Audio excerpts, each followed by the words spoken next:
Qui contrôle les récits, contrôle l'avenir. Bienvenue dans Fadi Live, le podcast qui décrypte comment l'IA, l'influence, la géopolitique numérique et les médias redéfinissent le leadership et les rapports de force. Je suis Fadila Brahimi, j'accompagne les dirigeants et les organisations pour reprendre le contrôle de leur influence, anticiper les impacts de l'IA et construire un leadership fort, solide, face aux nouveaux enjeux numériques. Dans Fadi Live, nous explorons les transformations du pouvoir à l'ère des IA génératives, des algorithmes et de la guerre des récits. Experts, décideurs et citoyens confrontent leurs visions en direct. Et vous, quel rôle jouez-vous dans ce nouveau monde ? Abonnez-vous pour ne manquer aucun débat et rejoignez-nous en live pour partager votre vision.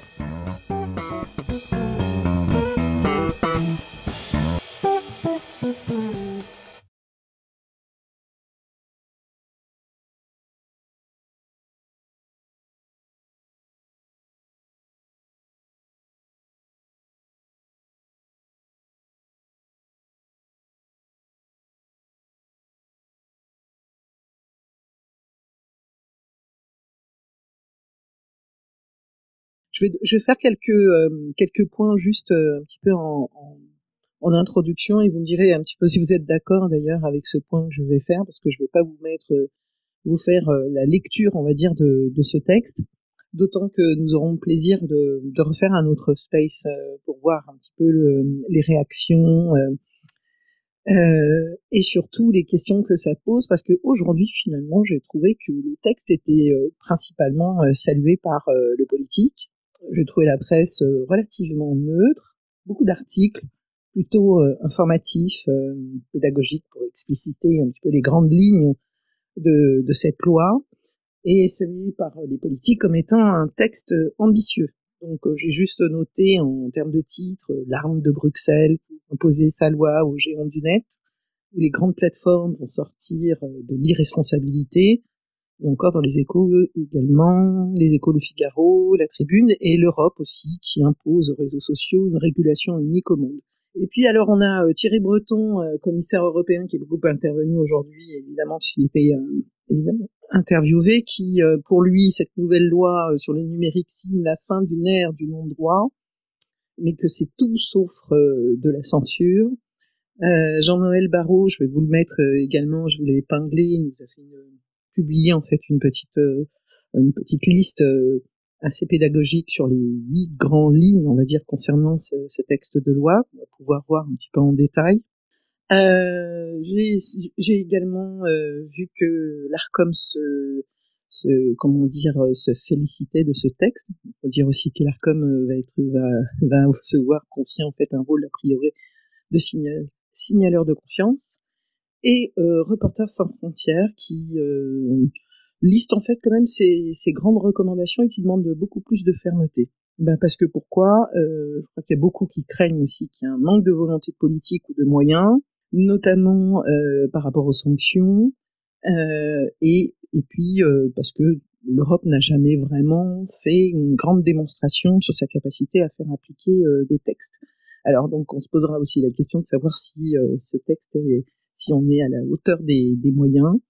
Et puis, voilà, sauf erreur de ma part, je n'ai pas lu beaucoup de voix j'ai pas entendu beaucoup de voix polémiques ou contradictoires concernant ce texte de loi. Est-ce que je me trompe ? Là, je vois qu'il y a déjà Fief qui est intervenant. Est-ce que Fabri, je vais t'inviter. Je ne sais pas si tu veux parler maintenant ou après. Pierre également, et Nikao également si vous le souhaitez. Est-ce que déjà, par rapport à cette introduction que je viens de faire, vous avez eu à peu près le même sentiment que moi ? Pour l'instant, moi, j'ai surtout vu des choses très très neutres. On est bien d'accord. J'ai surtout vu des gens, personne ne sait vraiment à quelle sauce on va être mangé parce qu'il y a le règlement que le 3/4 était déjà censé être appliqué bénévolement par tous les réseaux. Et la seule chose que ça va vraiment changer, c'est que tout va devenir obligatoire avec des sanctions à la clé. Et ça, tout dépendra de la volonté à le faire appliquer, en fait. Oui. Alors, ça va devenir obligatoire et alors les sanctions, vraisemblablement, c'est que si c'est pas appliqué, ce sera des amendes qui peuvent aller jusqu'à 6% du chiffre d'affaires mondial. On peut se demander si c'est suffisant, voire interdiction d'opérer dans l'Union européenne. Là, ça peut faire un peu plus peur. Dans ces grands chantiers, si je liste un peu, hein, on va dire que le DSA aujourd'hui s'applique surtout à 19 plateformes, surtout 17 parce qu'il y a les moteurs de recherche, mais les plateformes qui sont utilisées par plus de 45 millions d'Européens. Donc depuis aujourd'hui, et puis pour d'autres, ça sera à partir du 17 février 2024. Dans les points clés, je vais en noter 4 grands en particulier, puis on pourra rentrer un peu plus dans la granularité après. C'est la partie, on va dire, responsabilité des plateformes, donc qui introduit l'obligation pour les plateformes de lutter contre les contenus illégaux, nuisibles, trompeurs qui sont hébergés sur leur site, qui inclut en fait des mesures pour surveiller et modérer ces contenus, ainsi que retirer rapidement les contenus qui sont signalés. Alors on voit déjà à travers ces lignes cette idée à la fois de surveiller et de modérer les contenus qui suppose en fait d'avoir des moyens pour le faire et de retirer rapidement les contenus signalés. Alors aujourd'hui, il y a une coopération qui est déjà mise en place. Ceci étant, on n'est pas toujours, on va dire, très satisfait. Puis si on soulève par exemple, ne serait-ce que la plateforme X, ex-Twitter, on sait qu'aujourd'hui, les moyens ne sont pas réellement mis en place par Elon Musk, bien qu'il a annoncé qu'il allait respecter en fait les réglementations. On a tout ce qui concerne la transparence, donc le fait que les plateformes doivent fournir des informations transparentes aux utilisateurs et aux autorités concernant la manière dont ils vont modérer, gérer les publicités et traiter les données. On sait que la commission était d'ailleurs a pointé particulièrement, on va dire, de grandes failles du côté de chez TikTok, mais fournir, on va dire, des informations qui sont transparentes aux autorités, ça pose quelques questions aujourd'hui. C'est quelles sont les autorités, notamment le fait que du côté des big tech aujourd'hui, on n'a pas réellement non plus je dirais, de responsables nommés, on va dire, pour cela. Et puis, quelles autorités également du côté européen, parce que qui dit l'Europe dit aussi des autorités dites locales. Or, tous les pays ne sont pas organisés aussi de la même manière. On a aussi un autre point qui est sur tout ce qui est les mesures préventives, le DSA qui va exiger que les plateformes prennent des mesures pour empêcher la diffusion de contenus illégaux, des discours de haine et des informations, ce qui pourrait impliquer, on va dire, d'utiliser en fait des technologies de détection, on va dire, dites automatiques, entre autres. Et puis après, il y a toutes les notions de services dites systémiques, c'est les obligations qui sont strictes sur la manière de modérer, de lutter contre la désinformation, de coopération avec les autorités.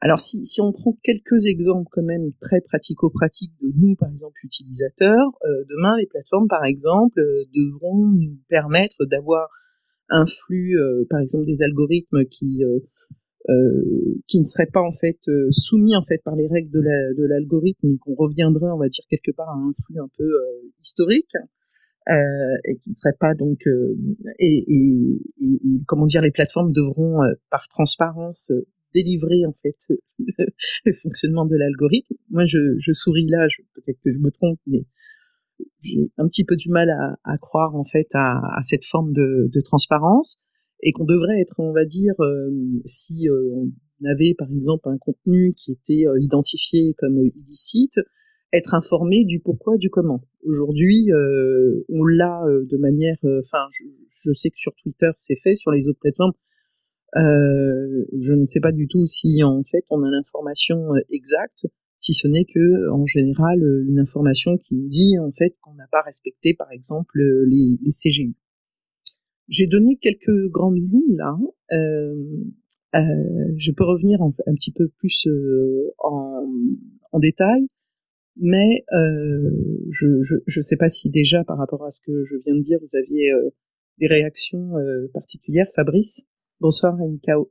Yo, je vais juste raconter un petit truc que je connais moi, des coulisses. Il y a de ça, on peut pas loin d'une dizaine d'années. J'ai travaillé pour Facebook et j'ai connu, lors d'une de ces visites à Paris, enfin j'ai connu pas bibliquement, hein, j'ai rencontré Monica Bickert, qui à l'époque était une ancienne attorney générale, donc procureur général avec un regard très juridique, accusatoire, qui venait d'être recrutée par Facebook pour s'occuper d'une partie liée à la modération des contenus monde. Et on s'est trouvé à peu près au moment où, 6 mois plus tard, il y a eu les attentats de Charlie Hebdo. Enfin, je vous laisse imaginer tout ce qui est rumeurs, images choquantes, images gênantes, images dangereuses. On a eu aussi des élections à peu près à ce moment-là, donc des questions liées à l'authenticité des éléments de campagne.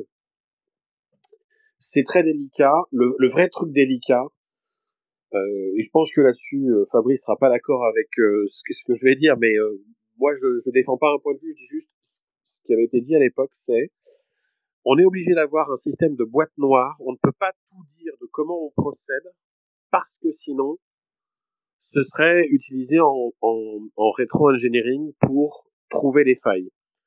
Je donne un exemple.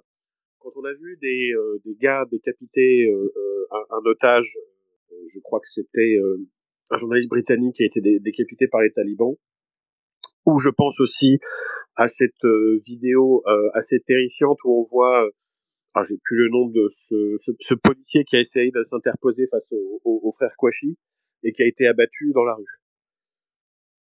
Si je mets cette vidéo en ligne et que je dis tant mieux la France, pays de Koufar, je sais pas tout ce que tu veux, c'est de l'appel à la haine.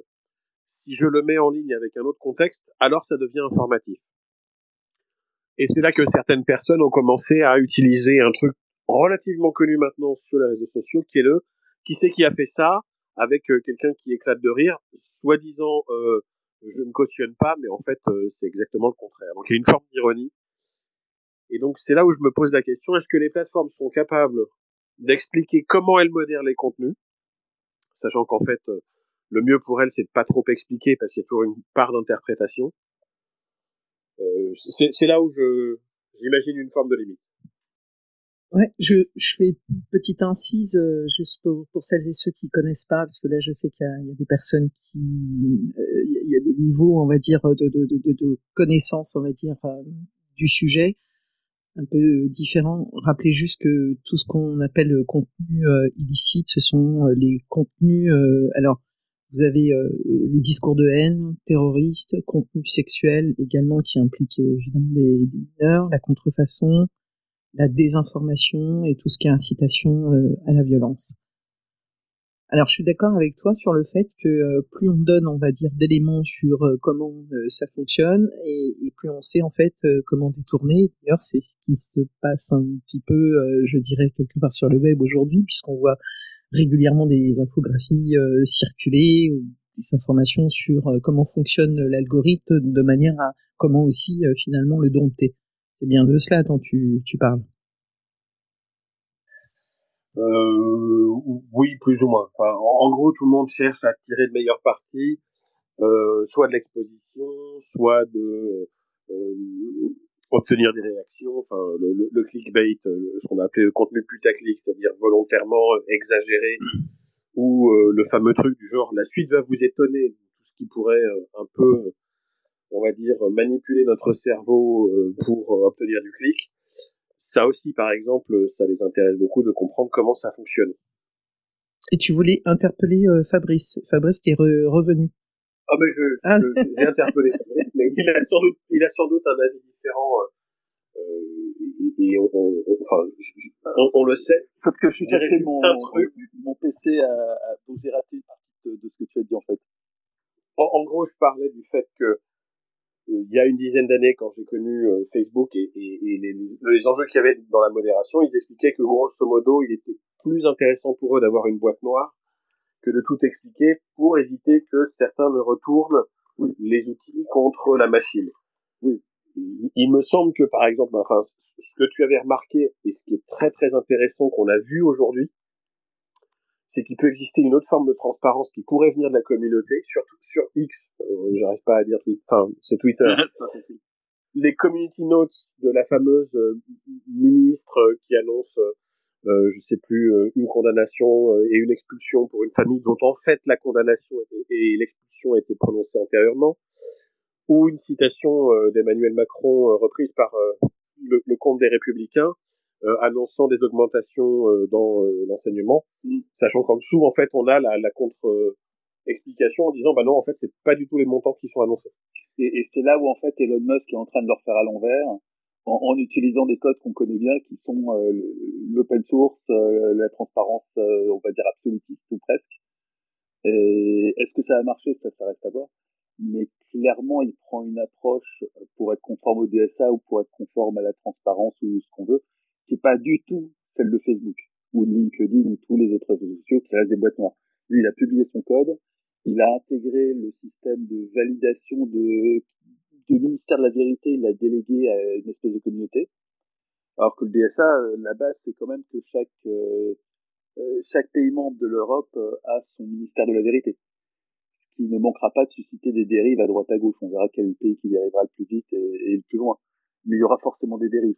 Là, mais Elon Musk, il a chargé la communauté de dire la vérité et mis au chômage plus ou moins toute une équipe de fact-checkers qui jusqu'ici avaient le label ou on ne sait pas très bien le statut qui leur permettait de dire ça c'est vrai, ça c'est faux.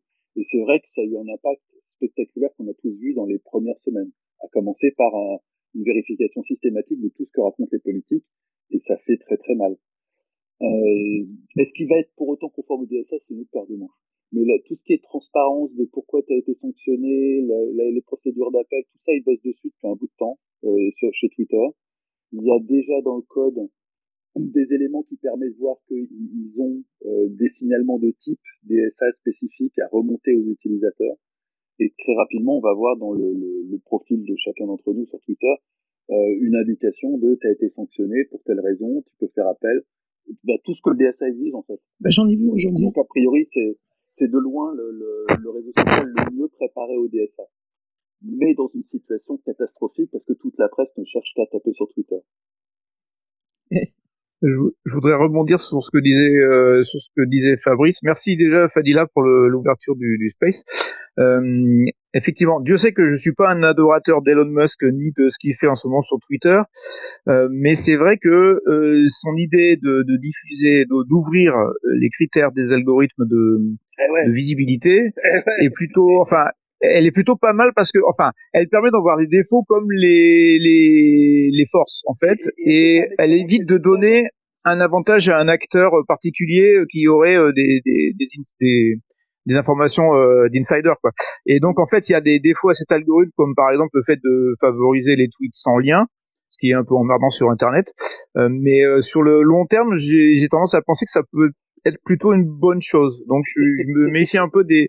C'est pas un défaut, ils l'ont tous, LinkedIn a ça, Facebook a ça, ils sanctionnent tous Ouais. quand tu mets un lien, c'est pour te garder sur le réseau, c'est normal, c'est du business, c'est du marketing, c'est logique. Ouais, en fait, la seule différence, Pierre, c'est que LinkedIn, on va dire, ne supprime pas les URL. En revanche, il te pénalise fortement. Et Facebook aussi.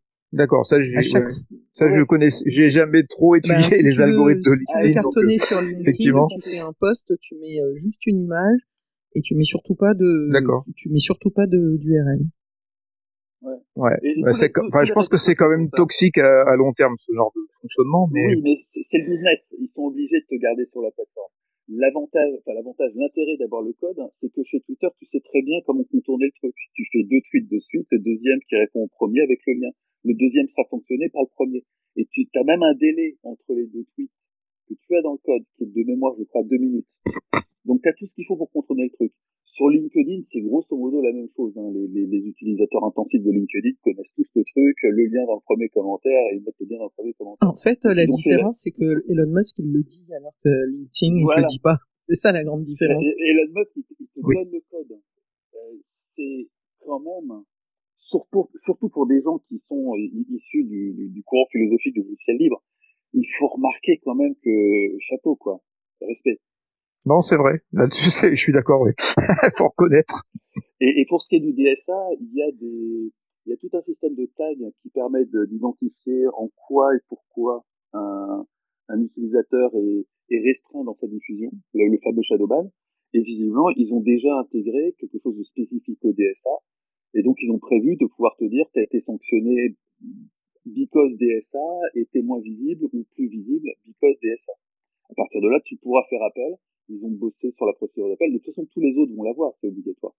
Mais moi, mon sentiment, honnêtement, c'est que Musk, dès le début, a développé toutes ces features qui apparaissent quasiment chaque semaine sur Twitter dans l'optique d'être compliant avec le DSA et dans l'optique de planter ces petits concurrents qui, à l'époque, souvenez-vous, à l'époque, le shadowban, ça n'existait pas. Et donc, toute la problématique de la modération algorithmique, bah, ça n'existait pas officiellement, il n'y en avait pas. La réalité, c'est que tout le monde l'utilise.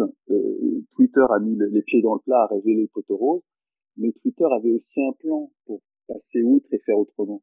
Déléguer la modération ou la gestion de la visibilité au reste de la communauté, c'est faisable sur Twitter, c'est beaucoup moins évident à faire sur Facebook ou Instagram.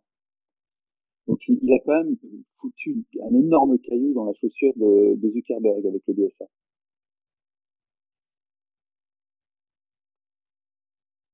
Ouais. Bonsoir. Salut Farid. J'étais en retard. Ça me rappelle une histoire, moi, où j'avais été appelé par Facebook, qui était à l'époque basé en Tunisie, pour me dire si j'étais en capacité de leur donner un nom, une personne en Algérie, qui serait pour eux référente de modération sur des contenus qui émergeraient de manière mainstream sur le pays. Ils voulaient avoir des référents qui étaient vraiment assez neutres, qualifiés, voire certifiés d'une manière, pour avoir des références s'il y avait quelque chose, un buzz, un trend, quelque chose qui était devenu mainstream et qu'il fallait absolument savoir si c'était une fake news ou pas. Alors, je sais pas s'il se passe pas un petit souci technique. C'est-à-dire? Ah non, pardon. T'entendais pas Farid? Non, mais c'est pas grave. Non, si, parce que si tu l'entends pas, c'est qu'il y a un bug, il faut que tu descendes et tu remontes. Donc tout en haut, tu vois, t'as 3 petits points en fait, ou alors moi je vais te le faire, je vais te... Attends, supprimer des côtes. Oh, je dois faire plusieurs choses. Ensuite, je dois supprimer des intervenants et ensuite tu redemandes à devenir intervenant.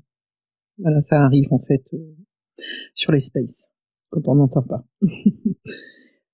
Farid, c'était quoi ton point? Excuse-moi. Mon point, je disais que finalement, par rapport à, on parlait de Twitter et de Facebook, mais je trouvais aussi que il y avait aussi la modération humaine qui était prise en compte, parce que c'est vrai que là aujourd'hui on parle de modération, mais les fake news, ça fait un petit moment qu'on en parle, et je trouvais ça fou que finalement il y avait un peu aussi une forme de modération un peu back-end, enfin un peu parallèle à la modération qui est automatique par les algos, par les signalements et ainsi de suite.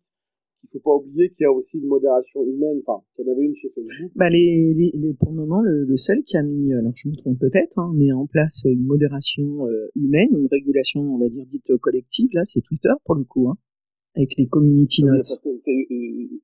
C'est pas la même chose, c'est crowdsourcé auprès des utilisateurs. Oui. Il a fait une masse salariale. C'est pas con, hein. Mais ça lui évite aussi un autre problème, c'est que cette modération humaine, si tu veux vraiment avoir une idée de la masse salariale qu'il faudrait, il faut aller regarder du côté de la Chine, où eux, ils ont une modération humaine. La Chine, ils ont entre 1 et 1,5 million de modérateurs humains pour l'ensemble des réseaux sociaux, avec un nombre d'utilisateurs qui est bon an, mal an, 1,5, 1,6 fois ce qu'on a en Europe. Donc ça te donne une idée de le nombre d'employés que Facebook, Twitter et consorts devraient avoir à disposition pour faire une modération digne de ce nom. Alors on a eu des chiffres pour Facebook, je crois qu'on était sur... on a été entre 10 et 20 000 personnes à l'échelle monde, ce qui est très très peu. Voilà. Et ce qui est assez marrant, c'est que ce que tu dis aussi, c'est qu'en fait, ça dilue la responsabilité juridique, puisque si c'est crowdsourcé, tu peux pas être pénalisé directement, en fait. Alors ça, si t'as un prestataire... Je sais pas du tout. Ça, honnêtement, je pense que ça se jugera dans un tribunal dans les mois et les années qui viennent.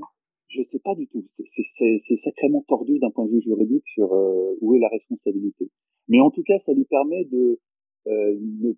d'abaisser les coûts de façon considérable et de relancer le débat sur qui va modérer qui. Est-ce que tu vas avoir une entreprise privée avec sa brigade de modérateurs, un pays qui va de façon plus ou moins discrétionnaire faire sauter des trucs, ou les utilisateurs qui vont s'automodérer et éventuellement, en cas de pépin, tirer au tribunal et tu défendras ton bout de gras.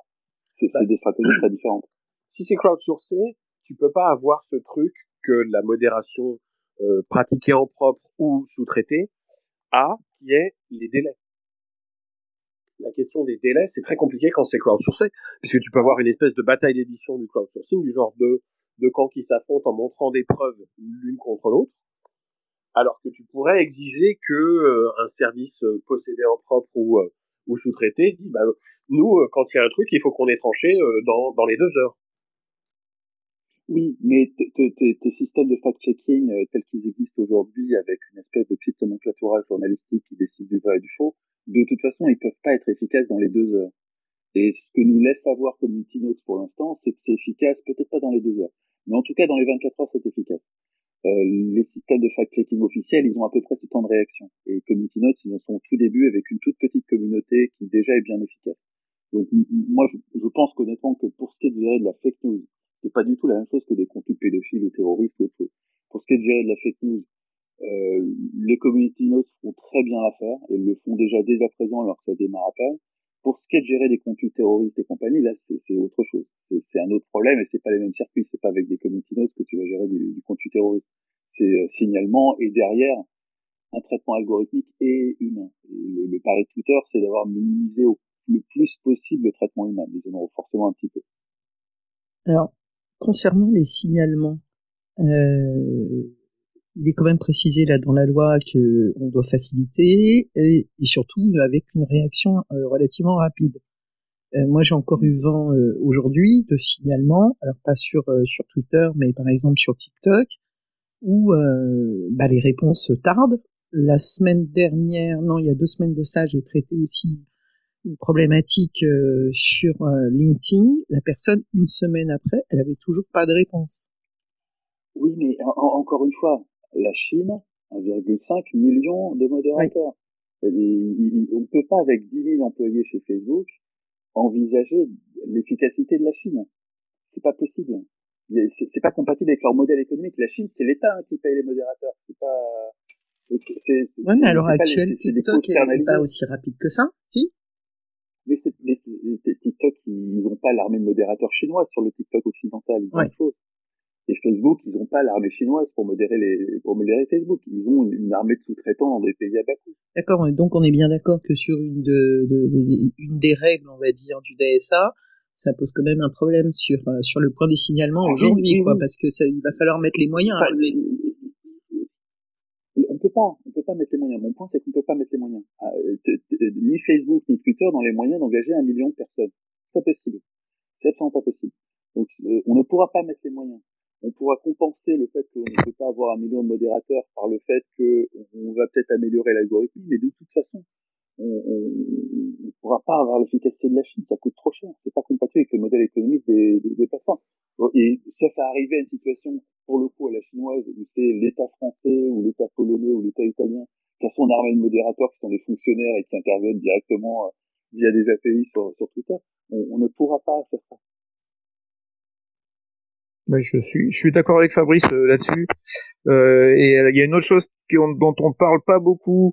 Et alors j'avoue que j'ai essayé en vain de trouver des informations détaillées là-dessus, mais c'est très compliqué. Je suis pas un expert du DSA, je vous dis tout de suite. Il y a des certaines obligations de retrait de contenu qui s'appliquent à toutes les tailles d'acteurs. Le DSA est vendu comme quelque chose qui permet de mettre un peu au pas les énormes plateformes qui ont un certain nombre de moyens logistiques et une masse critique qui leur permet d'absorber pas mal d'intendance en fait pour se gérer ce genre de choses, mais il y a un certain nombre d'obligations aussi qui touchent de plus petits acteurs, alors qu'ils sont pas forcément dans le DSA, mais il y avait les règlements terreau et des choses, tout un tas de choses d'obligations de retrait de contenu en des délais courts. Alors je sais plus quel a été le délai choisi finalement. On avait parlé de 1 heure, de 24 heures ou de 48 heures.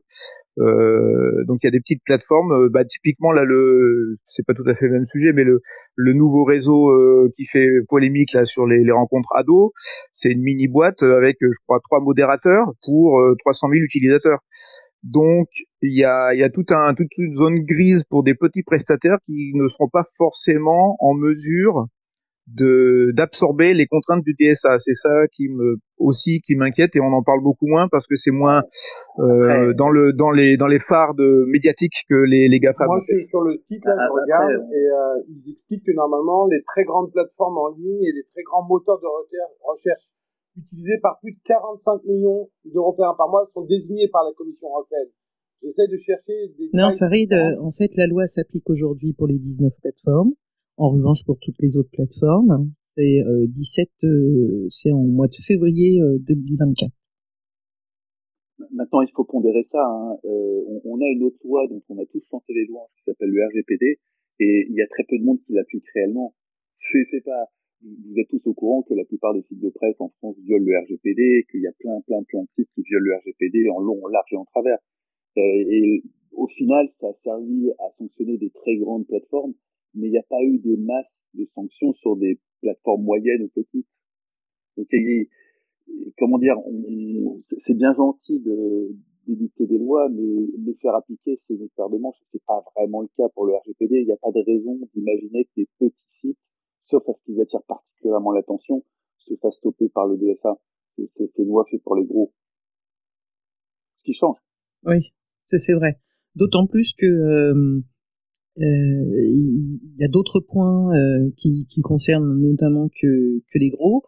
On parle par exemple coopération avec les autorités judiciaires. Oui, et ça c'est un très bon point. Ouais. Ouais, parce que vraiment les autorités judiciaires avaient jusqu'ici un mal vraiment fou à travailler avec Twitter et Facebook. Et si ça peut être facilité par un cadre judiciaire, un cadre légal, c'est vraiment très bien. Dans quel cadre, par exemple, du cyberharcèlement, des choses comme ça?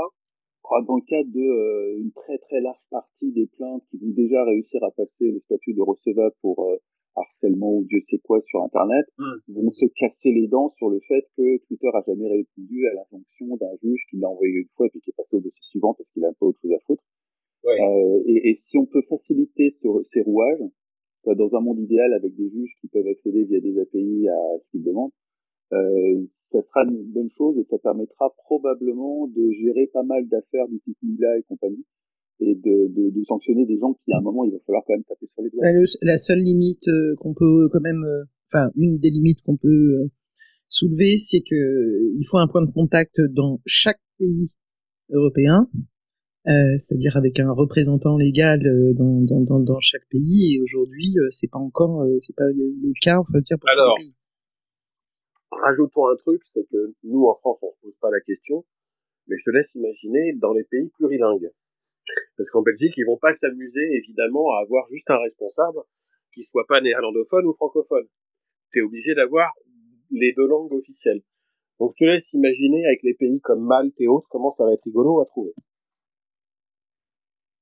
Ouais, c'est pas grave, ils vont s'en sortir. C'est des grosses boîtes, ils ont beaucoup d'argent. Mais est-ce que le danger qu'on peut voir arriver finalement, si financièrement et humainement, ils n'ont pas ces capacités de modération rapide, de dire finalement modérer dès qu'il y a un doute et on bloque, et donc finalement faire de la censure. Oui, bien sûr. Bien sûr. C'est là que va jouer Musk l'a très bien compris vis-à-vis du Zuckerberg. C'est là que ça va jouer. C'est que d'un côté, tu vas avoir une surmodération pour couvrir tes fesses d'un point de vue juridique, et de l'autre côté, tu vas avoir des plateformes qui vont t'offrir une relative liberté d'expression. Et là, c'est évident qu'il y aura un avantage compétitif à être sur une plateforme où tu peux parler de certains sujets sans... typiquement, sur YouTube, si tu veux parler de viol, même si tu fais un truc qui dénonce le viol, tu ne peux pas prononcer le mot viol, tu vas être automatiquement déréférencé, démonétisé.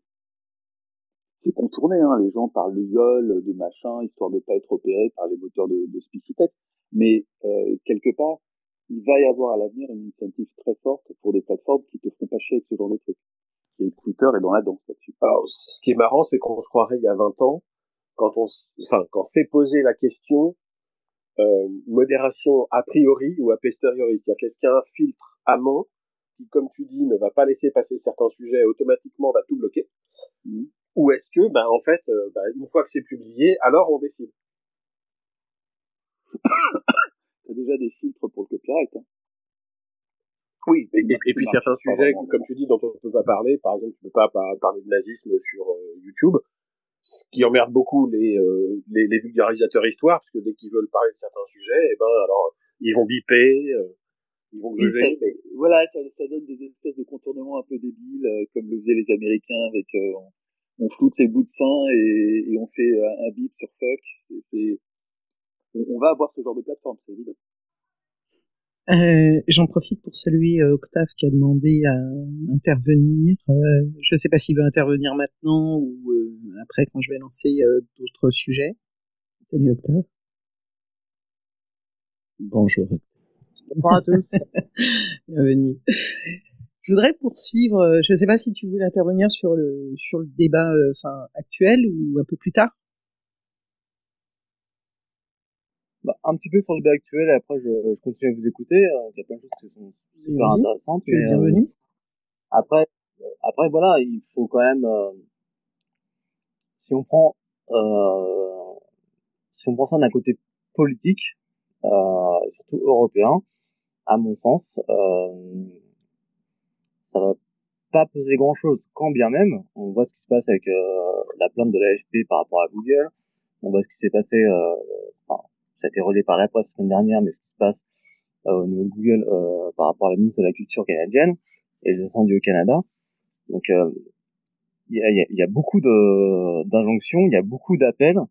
Je sais pas si le DSA forcément va changer grandement les choses, à mon sens. Surtout que de toute façon toutes les cartes sont dans les mains des GAFAM en fait. Il y a quand même là aujourd'hui, il y a quand même des obligations qui vont être qui sont assez contraignantes sur la partie modération, sur je vois au niveau de l'algorithme. Alors bon, sur le ciblage, par exemple publicitaire sur les mineurs, ça c'est quelque chose quand même qui est assez nouveau. Sur la partie système de recommandation, bon, quelque part, j'ai l'impression qu'on va revenir un petit peu en arrière, mais on pourra voir en détail. Mais sur la suspension des contenus, alors tu as la suspension des contenus, mais tu as aussi la suspension des comptes en termes de modération. Là, par contre, je sais pas si vous avez un peu plus d'infos que moi, mais par exemple, suspension des comptes qui ont des contenus illicites. On connaît la modération sur les contenus, sur les posts, on connaît le shadow ban, mais la suspension des comptes, ça, c'est quelque chose de nouveau. Je sais pas, je me trompe peut-être. En tant que sanction judiciaire. Oui. Ah oui. Pour moi, c'est nouveau, ça. C'est nouveau, oui, c'est clairement nouveau. Et je me pose même la question sur comment ils vont appliquer ça, parce que c'est quand même ça ajoute, on va dire, une charge quand même aux plateformes, surtout s'il y a une question de durée. De toute façon, ils ont prévu d'interagir entre les différentes juridictions et les plateformes. C'est clairement prévu. Donc, ils vont avoir tel compte à désactiver, un ordre d'un juge, ils vont désactiver le compte pendant X temps. Ouais. Ça me paraît pas extrêmement difficile. C'est un peu consommateur de ressources. Oui. S'ils prennent bien, ils offrent un back-office à la justice et ils s'occupent juste de gérer le back-office, je sais pas. Ouais, non, mais je sais pas, moi je me demande un petit peu à voir, j'ai pas vu plus que ça, pour voir en fait dans la pratique comment ça va se mettre en place. Est-ce que je termine juste un petit mot, c'est que aujourd'hui on voit bien quand même que il y a quand même des indulgences qui sont faites. On a des décisions, par exemple, de YouTube qui de temps en temps coupe des chaînes, etc. Ça, on a des exemples où de certains influenceurs qui ont vu leur compte qui était bloqué, mais c'est quand même comment dire, assez aléatoire. C'est pas très, c'est pas régulier, c'est pas homogène non plus. Or là, ils vont devoir le mettre en place de manière, on va dire, systématique. C'est d'autant plus aléatoire, effectivement, Fadila, si je peux me permettre de prendre la parole, qu'il n'y a pas de règles aujourd'hui. Et là, on parle beaucoup de technique, donc je suis pas compétent sur ce sujet-là, je vais pas m'expandre par rapport à ça. Mais par contre, pour le remettre sur un petit niveau d'influence et des réseaux sociaux pour lesquels je suis plus compétent aujourd'hui, il serait quand même intéressant de voir par rapport à DSA ce qui va se passer par rapport à Booba, par exemple, face à l'affaire Magali Berda. Donc c'est quand même, il y a tantôt beaucoup de communication, un petit peu de haute sphère d'entre-soi sur ce niveau-là. C'est-à-dire que unilatéralement, on peut décider finalement de virer Booba de Instagram. Rien pour Booba ni contre Booba, hein, c'est pas le problème. Hein. C'est juste un exemple. Hein. Mais effectivement, ce serait intéressant de voir comment les choses vont se lisser sur le temps. Sur ce genre de questions, en fait. En fait, moi, de manière très pratico-pratique, hein, je me dis à deux niveaux. C'est s'il y a une décision, par exemple, de suspendre des comptes, la suspension, ça signifie qu'il y a une durée. Donc, quelle durée ça, je n'ai aucune idée. Et aussi, c'est comment ils vont aussi faire en sorte. Tu vois bien sur Twitter, tu crées en fait des comptes avec une autre adresse email. Donc j'imagine que c'est via l'IP. Mais est-ce que c'est suffisant? Ceux qui utilisent des VPN, alors lesquels? Il y en a qui sont facilement détectables, mais d'autres, je sais pas. Tu peux pas faire ça via l'IP parce que dans ce cas-là, si dans une famille tu utilises la même connexion internet, voilà, tu as raison. Tu as raison. Voilà, je réfléchissais à haute voix, tu vois. Mais tu as tout à fait raison, donc je vois pas comment ils vont faire ça. Et une question. Ils vont juste faire le minimum, un email, un numéro de téléphone, basta, et t'en prends un autre et tu refais un compte, mais t'as perdu le compte sur lequel t'avais accumulé des followers, donc t'as perdu. Et je me disais, est-ce qu'on sait à peu près aujourd'hui la taille des gens qui finalement créent du contenu qu'on doit modérer? Parce qu'on doit, sur 100% des internautes aujourd'hui ou des utilisateurs d'une plateforme, est-ce que c'est un chiffre qui est anecdotique? Est-ce qu'on dit que par exemple il faut modérer 1%, 5%, 30% d'un contenu? Est-ce que quelqu'un sait ça? Non, le seul élément de mesure réaliste qui existe, c'est la Chine, où tu as un ratio entre une population d'utilisateurs de 650-700 millions d'utilisateurs de réseaux sociaux et une main d'œuvre pour modérer tout ça, qui est d'1 million. On avait à l'époque, je sais plus si ce chiffre est vrai maintenant, c'était sur 100 personnes, une personne crée, 9 personnes commentent et 90 lisent, quoi. Oui, tout à fait. Je pense qu'on est toujours dans la même proportion, hein. Sauf ça veut dire qu'il y aurait 1% de gens qui créent du contenu, non, même pas, donc il y aurait 10% de contenu possible à modérer, quoi. Ce qui pourrait représenter énormément de contenu. Ouais. Mais effectivement, t'as pas, si t'as 60 millions de Français sur les réseaux sociaux, t'as pas 60 millions de personnes qui créent du contenu. T'en as tout pété 6 millions et en réalité, t'es sur un cœur de moins d'1 million. Et sur les 1 million de personnes, combien créent du contenu qui peut être aussi considéré comme problématique?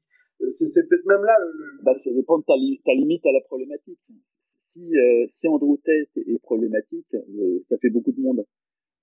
Si un révisionniste est problématique, ça fait déjà beaucoup moins de monde.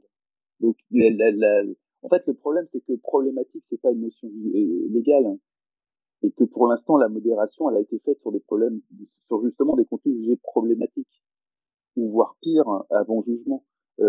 Fadila, tu m'évoquais la dernière fois qu'on a fait un space d'un mec qui s'est fait dégager de Twitch parce qu'il avait été accusé de viol. C'est-à-dire qu'il n'y a même pas besoin de procès ni quoi que ce soit. Il y a une accusation, paf, tu perds un truc qui est quand même son outil de travail et ce qu'il fait vivre. Ouais. Donc c'est pas rien comme sanction. Et c'était de façon parfaitement arbitraire et discrétionnaire de la plateforme. Donc on oscille entre on va dégager, mettons Trump de côté parce que c'est vraiment un cas. Ah ouais, mais il en a parlé, hein. Je reviendrai là-dessus, mais il en a parlé. Vas-y. Mais tu prends Andrew Tate, hein, qui est problématique. Tout le monde s'accordera à dire qu'il est problématique. Mais le problème, c'est qu'il a rien fait d'illégal qui justifierait qu'il se fasse dégager de Instagram, Twitter et je sais pas d'où. Or, il a été dégagé, sans jugement ni quoi que ce soit. Aujourd'hui, en France, excuse-moi Fabrice, aujourd'hui en France, on est sur un chiffre donc estimé par rapport aux revenus déclarés, mais estimé entre créateurs de contenu et d'influenceurs et d'influenceuses de 150 000 personnes. Donc c'est pas énorme. Oui, mais qu'est-ce que c'est influenceur si t'as un mec qui poste une décapitation qui a jamais été influent jusqu'ici? Non, on parle de contenu déclaré, c'est-à-dire que déclarer du revenu par rapport à ça. Qui gagnent leur vie. Oui, voilà. 150 000. Ouais. Enfin, ça, c'est le chiffre qu'a avancé le maire lorsqu'ils ont travaillé sur la loi sur l'influenceur. Mais je pense qu'ils sont partis sur des statistiques. Je sois pas dedans, mais je suis pas certaine qu'il y avait des preuves qu'ils gagnent tous en fait de l'argent. Parce que il y a beaucoup d'influenceurs qui ont un nombre de followers assez important et je pense qu'ils ont acheté quand même pour certains. C'est pour ça qu'on est sur un chiffre déclaré aussi niveau fiscal. Hein. C'est-à-dire que ça dépasse évidemment loin de tout ça les chiffres en fait. Mais sur la bonne influence et les bons créateurs de contenu entre guillemets qui gagnent leur vie par rapport à ça, on est sur 150 000 en France. Après, soyons honnêtes, là on parle de couillons qui te vendent des produits en produit placement sur des contenus qui sont objectivement inintéressants et de l'ordre du hanounesque. C'est pas ça le problème de la démocratie. Ça c'est juste des petites arnaques à droite à gauche. Bon, c'est un problème de consommation. C'est un problème pour la DGCCRF. Non, mais dans le lot des gens recensés et déclarés par les chiffres officiels, tu peux être aussi Hugo Clément par exemple, qui est journaliste, influenceur écologiste. Donc c'est très large en fait. Hein. On n'est pas juste sur les gens néfastes de l'influence, on est surtout sur les créateurs. Moi, c'est 150 000. Ça m'a paru en fait un chiffre exorbitant tout de même. Bah ça va dépendre parce que imagine si tu crées du contenu tous les jours de qualité, que t'as un studio, t'as un monteur à payer, donc t'as 2-3 mecs qui font le marketing, tu te payes du ads et que c'est ton activité principale et qu'elle tourne bien, 150K. Que le mec il paye 20% de TVA là-dessus et ainsi de suite, je suis pas si sûr que tu vois, si le mec il a une équipe de 4-5 personnes, ça soit vraiment la grande richesse quoi. Et tu serais surpris de voir les modèles économiques de mecs qui font des trucs genre radio libre, qui sont tout seuls en slip derrière leur webcam et qui tirent des revenus tout à fait décents de ce genre d'activité en faisant des contenus qui sont une autre génération de contenu quoi. On n'est pas dans le qualitatif ni quoi que ce soit, on est sur un peu comme les radios libres à la fin des années 70 quoi. Et qui malgré tout en vivent. Donc il y a vraiment un écosystème qui est assez délirant.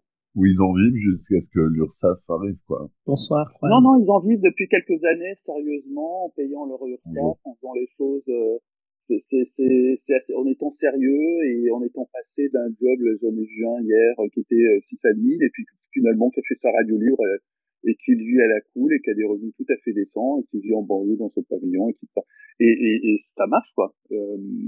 Donc il y a vraiment un écosystème très très étrange qui est en train de non pas prendre le relais de la radio, de la télé, mais qui est en train de se créer à côté. Et c'est 150 000, ça paraît gros, mais il y a quand même beaucoup de monde. Il y a vraiment un truc qui est en train de se créer d'un point de vue en sachant qu'il y a une catégorie dont on ne parle pas beaucoup encore pour le moment, mais dont on va beaucoup parler, je pense, à l'avenir, c'est toutes les IA.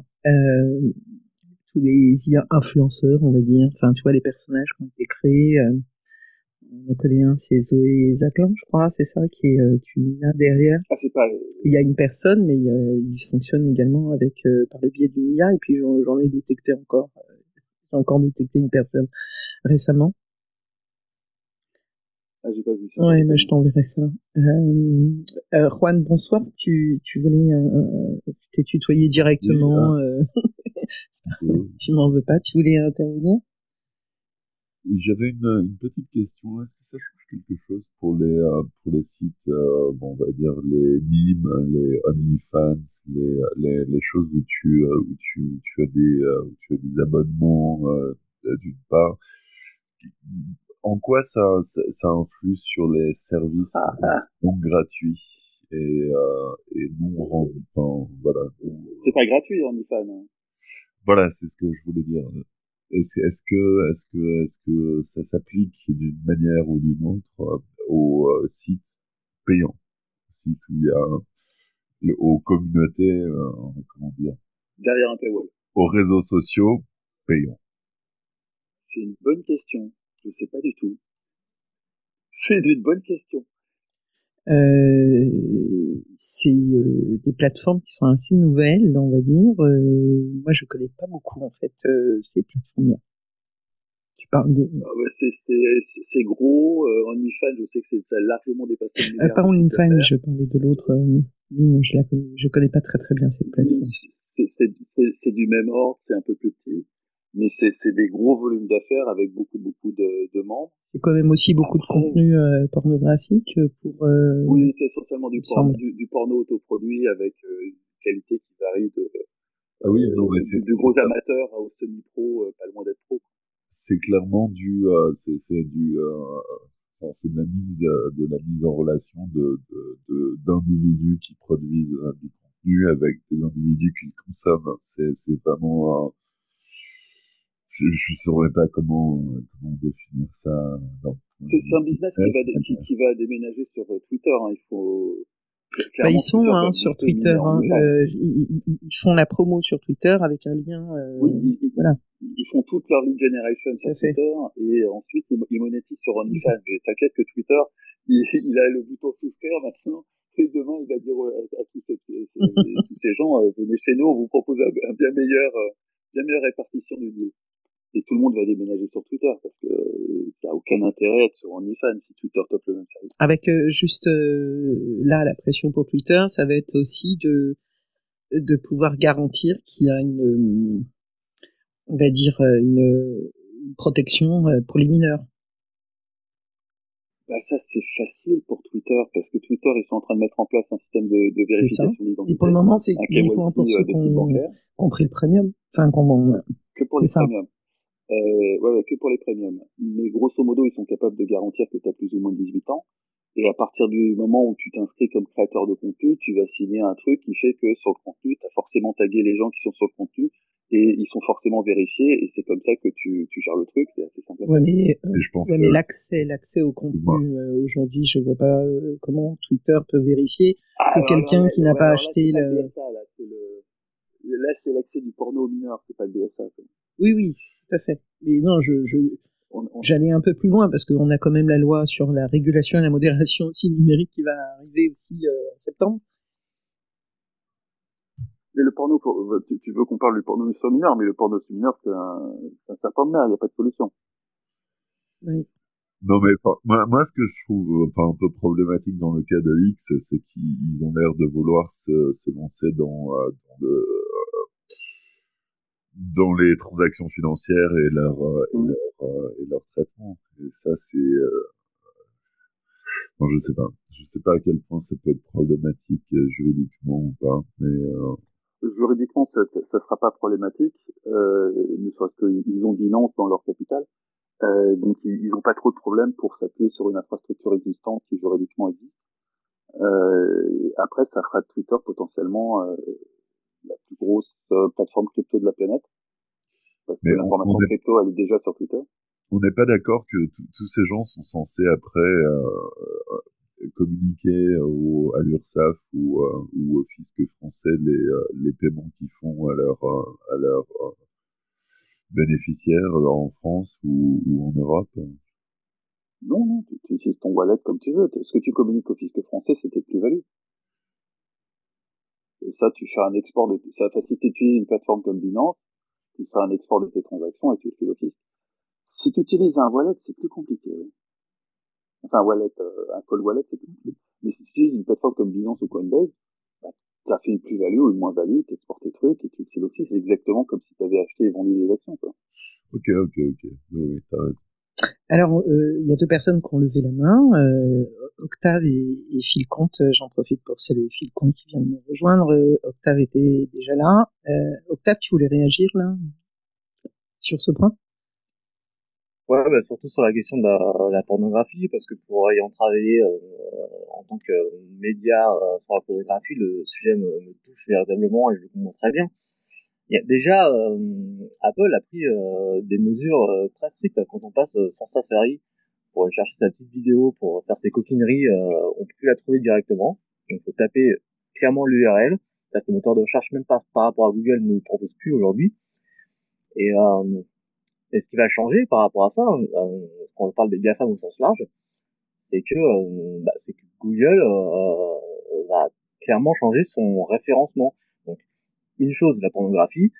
Deuxième chose, c'est peut-être la plus importante par rapport aux plaintes des presses nationales aujourd'hui, que ce soit le Canada encore une fois ou la France, c'est que les droits voisins qu'on appelle communément en Europe au niveau de l'information, au niveau du droit de l'information à la presse, c'est pas un cas isolé. L'AFP, la plainte contre Google. Donc là, ça va changer beaucoup de choses. Après, derrière,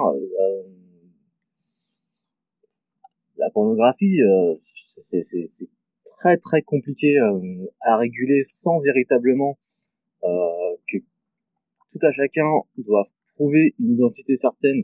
Alors, qui va après, on en parlait tout à l'heure sur la modération, mais qui après, que ce soit des boîtes privées ou des boîtes d'État à récupérer les infos pour vérifier les identités, pour pouvoir savoir si vous pouvez consulter du contenu, être majeur ou pas, c'est ça la question du coup pour la pornographie.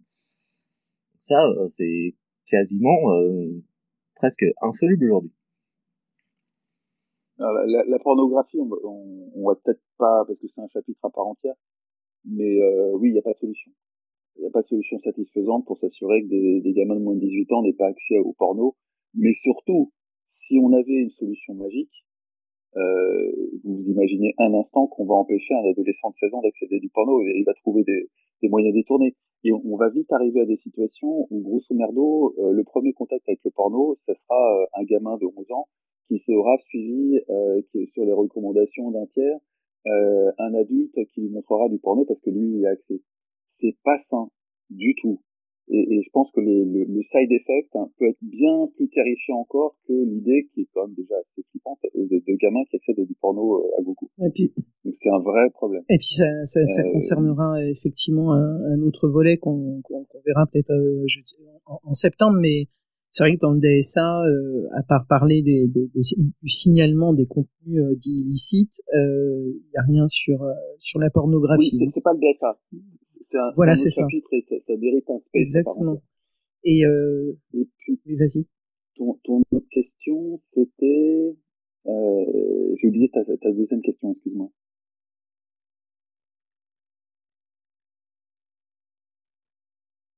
Ouais, moi aussi. Octave, ta deuxième question, c'était quoi? Octave, j'ai l'impression qu'on l'appelle. Non, j'avais pas de deuxième question. Ah, ok. Bah alors, il parlait des droits voisins. Il parlait des droits voisins. Ah oui, j'avais deux volets sur une même question, mais j'avais pas de seconde question. Les droits voisins, ça va être la bonne vieille lutte, sauf que là, ça va a priori être fatal. Mais effectivement, les médias veulent pas qu'on utilise leurs clics, leurs liens, leurs machins. Très concrètement, je pense que c'est quand même assez simple d'utiliser une IA qui va générer des titres et des synthèses d'actualité et pondre ça et régler le problème. Et à partir de là, les médias n'auront qu'à piocher là-dedans le lectorat de leurs contenus originaux. Et le problème, c'est que la stratégie des médias actuels, c'est quand même de produire énormément de contenu pour avoir un maximum de visibilité, et que 80% de ces contenus sont du bâtonnage qui ne sert qu'à produire du contenu, et qui n'a aucune forme d'originalité. Le chiffre peut monter à beaucoup plus que 80%. Donc du coup, il va falloir changer de stratégie, parce que le coût de l'intelligence artificielle qui te pond un flux de l'actualité que te pondent les médias aujourd'hui, ça arrive dans les mois qui viennent. C'est tellement évident à faire que ça arrive dans les mois qui viennent. Et le modèle économique sur Twitter, il est hyper simple. C'est un abonnement Reuters, un abonnement AFP, une IA qui transforme ça en flux Twitter bien pensé avec les bons tags et du partage de revenus publicitaires. C'est évident que le modèle économique existe. Donc de toute façon, les droits voisins sont un débat à la con qui va être le premier chapitre d'une grande recomposition de la presse à l'heure de l'intelligence artificielle. Et les réseaux sociaux là-dedans vont tirer parti du truc, plus que les médias. La réponse d'Elon Musk, elle est tirer parti de... Qu'est-ce qu'il a répondu? Non, mais il n'a pas répondu, mais le fait qu'il supprime déjà les URL, c'est une forme de réponse, en fait. Voilà, les GR, à la limite, c'est surtout une réponse pour garder ses Mais oui. lecteurs à lui. Mais c'est clair bon, ok, il y a des droits sur les titres, mais c'est pas un problème, on va reformuler le titre. C'est pas comme s'il n'y avait pas des technologies qui peuvent te reformuler une phrase. C'est-à-dire que tu dis, tu demandes à ChatGPT, reformule-moi ce titre en moins de 128 caractères. Et hop. Ouais. Et il n'y a plus de droit voisin. Donc il y a un moment, il va falloir que les médias réalisent quand même qu'ils peuvent pas lutter contre la marée qui monte, quoi.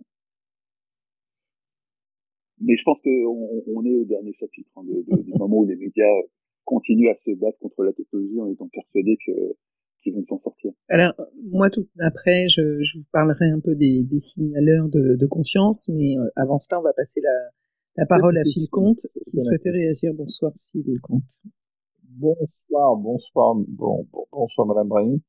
Justement, ma question, elle était portée sur ces signaleurs de confiance. Quels sont donc ces grands curés qui vont avoir le droit de signaler plus que les autres? Qui va agréer ces signaleurs de confiance? Est-ce qu'on va retrouver EU10 Infolab, Tristan Mendes France, Julien Pain, Harry Coutts et compagnie? J'aimerais savoir si ces gens-là vont être, par l'opération du Saint-Esprit, moins de la confiance, d'être un signaleur de confiance. Voilà, parce que j'ai eu, il n'y a pas si longtemps, une petite discussion avec l'un de ces grands curés inquisiteurs, qui s'appelle Monsieur Harry Coutts, à propos justement d'un discours de Monsieur Claude Maluret, qui accusait le vaccin russe Sputnik d'être responsable de 2 millions de morts. Après les 100 millions de morts du communisme, vous avez les 2 millions de morts du vaccin Sputnik, qui aurait été totalement inefficace et aurait provoqué 2 millions de morts. Alors les chiffres de l'OMS du Covid, tout compris, l'OMS dit 400 000 morts en Russie.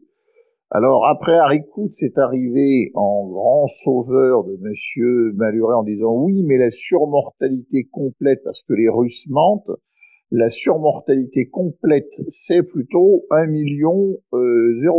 Après avoir dit 1,3 million, puis après il s'est trompé, il a dit oui, je me suis trompé dans la virgule, c'est pas 1,3 million, c'est 1,03 million.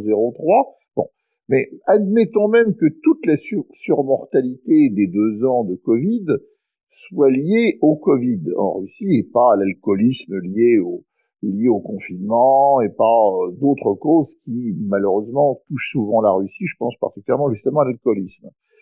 1 million, c'est pas 2 millions, dans tous les cas de figure. Or, j'ai pas l'impression que Monsieur Maluret ait été repris en quoi que ce soit par ces signaleurs de confiance. C'est sur mes côtés les quoi. Fabrice, juste un petit instant, je me permets juste. Non, c'est pas sur le Covid, hein. C'est pas sur le Covid. Je dis simplement, moi, je m'en contre-fiche du Covid. Oui. C'est un sujet que j'aime pas, le Covid. Mais je vois simplement qu'on a là des signaleurs de confiance qui vont traquer l'hérétique sur quelque chose. Moi, personnellement, je suis pas du tout anti-vax. Mais il se trouve que apparemment il y a les bons anti-vax et les mauvais anti-vax. Quand le vaccin est russe, on a le droit d'être anti-vax. Quand le vaccin est occidental, on n'a pas le droit d'être anti-vax. Voilà, c'est ça. Donc, moi, j'aimerais savoir qui sont ces signaleurs de confiance qui vont aller traquer, voilà, la personne qui va dire attention, je peux me méfier. Ah non, vous n'avez pas le droit de vous méfier là. Mais qui, par contre, va doubler, au minimum, le chiffre de morts en Russie, en disant c'est de la faute du vaccin. Et là, par contre, cette personne-là n'aura c'est pas grave, il a été un peu imprécis, peut-être, voilà. Donc j'aimerais savoir qui vont être ces signaleurs de confiance. Alors, qui vont avoir 2 poids 2 mesures au minimum. C'est l'ARCOM. Donc officiellement, c'est l'ARCOM. Est-ce que je peux me permettre, Fabrice, juste pour celles et ceux qui ne connaissent pas, je te laisse évidemment sur la partie plus géostratégie. Alors, le rôle des signaleurs de confiance, c'est d'être en fait des organisations qui sont reconnues pour leurs compétences et leur expertise. C'est un peu comme ça que c'est défini, et surtout en fait des associations qui vont être spécialisées aussi sur tout ce qui est cyberharcèlement, les violences en ligne, et donc normalement des associations, entités, organisations et individus. Donc ça, c'est au niveau évidemment de l'Europe. Et en France, ça va être l'ARCOM, qui va être, on va dire, le régulateur ou l'organisateur. Il va s'appeler exactement le coordinateur pour les services numériques, et qui va coordonner en fait avec la Commission européenne. Donc ça, c'est pour la partie définition. D'accord, je voulais juste poser ça pour celles et ceux qui connaissaient pas ce terme. Fabrice, je te laisse faire la suite. Donc c'est l'ARCOM qui va être le ministère de la vérité en quelque sorte. Et évidemment, il va s'appuyer sur des réseaux de gens qui vont l'aider dans sa mission. Donc là, si ta crainte c'est de voir Conspiracy Watch avoir une vraie capacité à pointer du doigt le mauvais conspi et fermer les yeux sur le bon conspi, oui, ça sera probablement, en tout cas dans le moment politique dans lequel on est jusqu'en 2027, oui, ça sera à peu près ce qu'on a aujourd'hui comme mix entre des médias qui ont mis en place un service de fact-checking, des associations ONG qui sont plus ou moins dans le fact-checking, et des influenceurs du fact-checking qui auront probablement le 06 de la personne qu'il faut appeler pour obtenir un signalement de l'ARCOM. Peut-être un petit mot supplémentaire. Il y a le projet SREN, alors c'est sécuriser et réguler l'espace numérique, qui se prévaut d'être une transposition du DSA, mais c'est un peu plus que ça apparemment, qui propose d'intégrer, alors il y aurait toute une liste à la Prévert d'entités qui seraient capables de, alors c'est pas directement pour les réseaux sociaux, par contre c'est plus pour les blocages de sites. Il y aurait des choses comme Signal Spam, la DGCCRF, une entité qui s'occupe du patrimoine immatériel de l'État, enfin tout un tas de trucs en fait. L'autorité nationale des jeux qui a déjà des prérogatives de blocage. Donc en fait ça va, tout ça serait effectivement plus ou moins directement chapeauté par l'ARCOM, et il n'est pas du tout clair de qui aura la main directe sur les retours, ou sera filtré par une administration. C'est encore assez nébuleux. Mais là, c'est un autre chapitre qui est que demain, l'État va nous fournir un filtre qui va nous permettre de nous prémunir de ce qui est pas bien, qui va être intégré à terme dans les navigateurs. Mais ça, c'est pas le DSA. C'est tout aussi flippant, ouais. C'est encore autre chose. Ouais, mais Jean-Noël Barrot présente ça comme plus ou moins une transposition du DSA. Alors c'est flou, mais je suis d'accord avec toi que c'est pas vraiment, c'est pas tout à fait le même périmètre. Moi, ce que j'ai compris quand même au niveau du DSA là pour le moment, c'est d'avoir des autorités qui vont avoir une relation, on va dire, privilégiée, qui auront même peut-être accès en fait, tel que c'est précisé, en tout cas dans le communiqué de presse de l'ARCOM, avoir un accès en fait aux plateformes. Donc c'est plutôt c'est ainsi que je l'ai vu, que je l'ai compris. Mais il n'y a pas plus d'informations, et l'ARCOM chapeauterait tout cela, effectivement, en coordination évidemment avec la CNIL, la DGCRF, entre autres. Ce qui est assez positif au final, c'est que les choses évoluent. Quand on parle des internets, assez dans le bon sens, parce que là on parle entre Français, donc je pense que personne n'est contre le DSA. Après, on s'y intéresse très très bien. Ça peut que évoluer dans le bon sens. C'est pas parce que c'est passé aujourd'hui ou ça va être appliqué demain et encore pas applicable que tous les GAFAM et les grands réseaux vont proposer des CGI différentes demain quand on va se connecter sur Google ou sur YouTube. C'est pas la question. Il y a quand même après, là où il faut se méfier, et c'est un angle je pense intéressant à comprendre, c'est que déjà au niveau de Bruxelles, tout le monde n'est pas forcément super d'accord, et surtout comment dire, surtout bah voilà, là on vient de parler de politique en place, on parle de 2017, 2022, 2027 pardon, c'est un petit pansement nécessaire encore une fois, c'est encore une fois pour moi un nouvel appel à un numéro vert pour une solution quoi. Donc on verra les effets dans le temps. C'est très tôt pardon pour en parler. Oui. Je voulais juste peut-être apporter juste un petit sujet. La modération, enfin, je suis vraiment assez anti Musk, mais les community notes qui sont rajoutées en dessous des posts problématiques ou qui potentiellement sont menteurs ou ce genre de choses. Et la modération, qui est pas non plus qui est pas 100% formidable d'un site comme Wikipédia. Je pense que ça pourrait être aussi un layer de plus avant pas le législateur, mais la CNIL ou ce genre d'acteur. Voilà. Je sais pas si c'est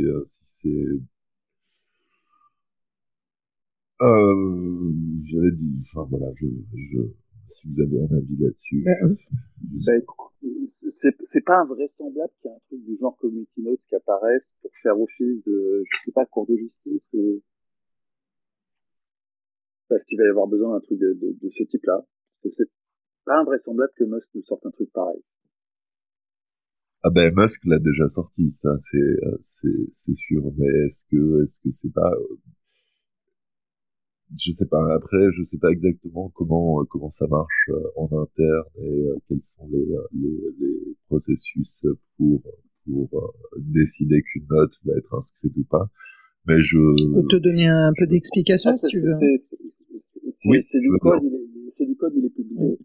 Et, en fait, d'abord, il faut déjà faire partie de la communauté des gens qui peuvent écrire des community notes. Donc pour ça, tu vas avoir une longue période d'entraînement où tu vas évaluer les notes des autres de façon à bien comprendre ce qu'on attend d'une note. Et du coup, tu vas comprendre comment les notes sont évaluées par les autres. À partir du moment où tu as bien compris, tu as le droit d'en écrire. Et évidemment, tu vas les écrire de façon à ce qu'elles soient bien évaluées, c'est-à-dire dans les règles de l'art, avec la bonne source, en n'étant pas sur un ton polémique. C'est un peu Wikipédia, quoi. Il n'y a pas de qualificatif, en fait, dans Wikipédia. Il n'y a pas de période d'apprentissage où tu vas comprendre précisément ce qu'on attend de toi, ce qu'il faut faire, ce qu'il ne faut pas faire. Tu vas te casser les dents autrement sur Wikipédia. En fait, tu as non seulement une période d'approbation, enfin, de test, où tu es approuvé, et d'apprentissage.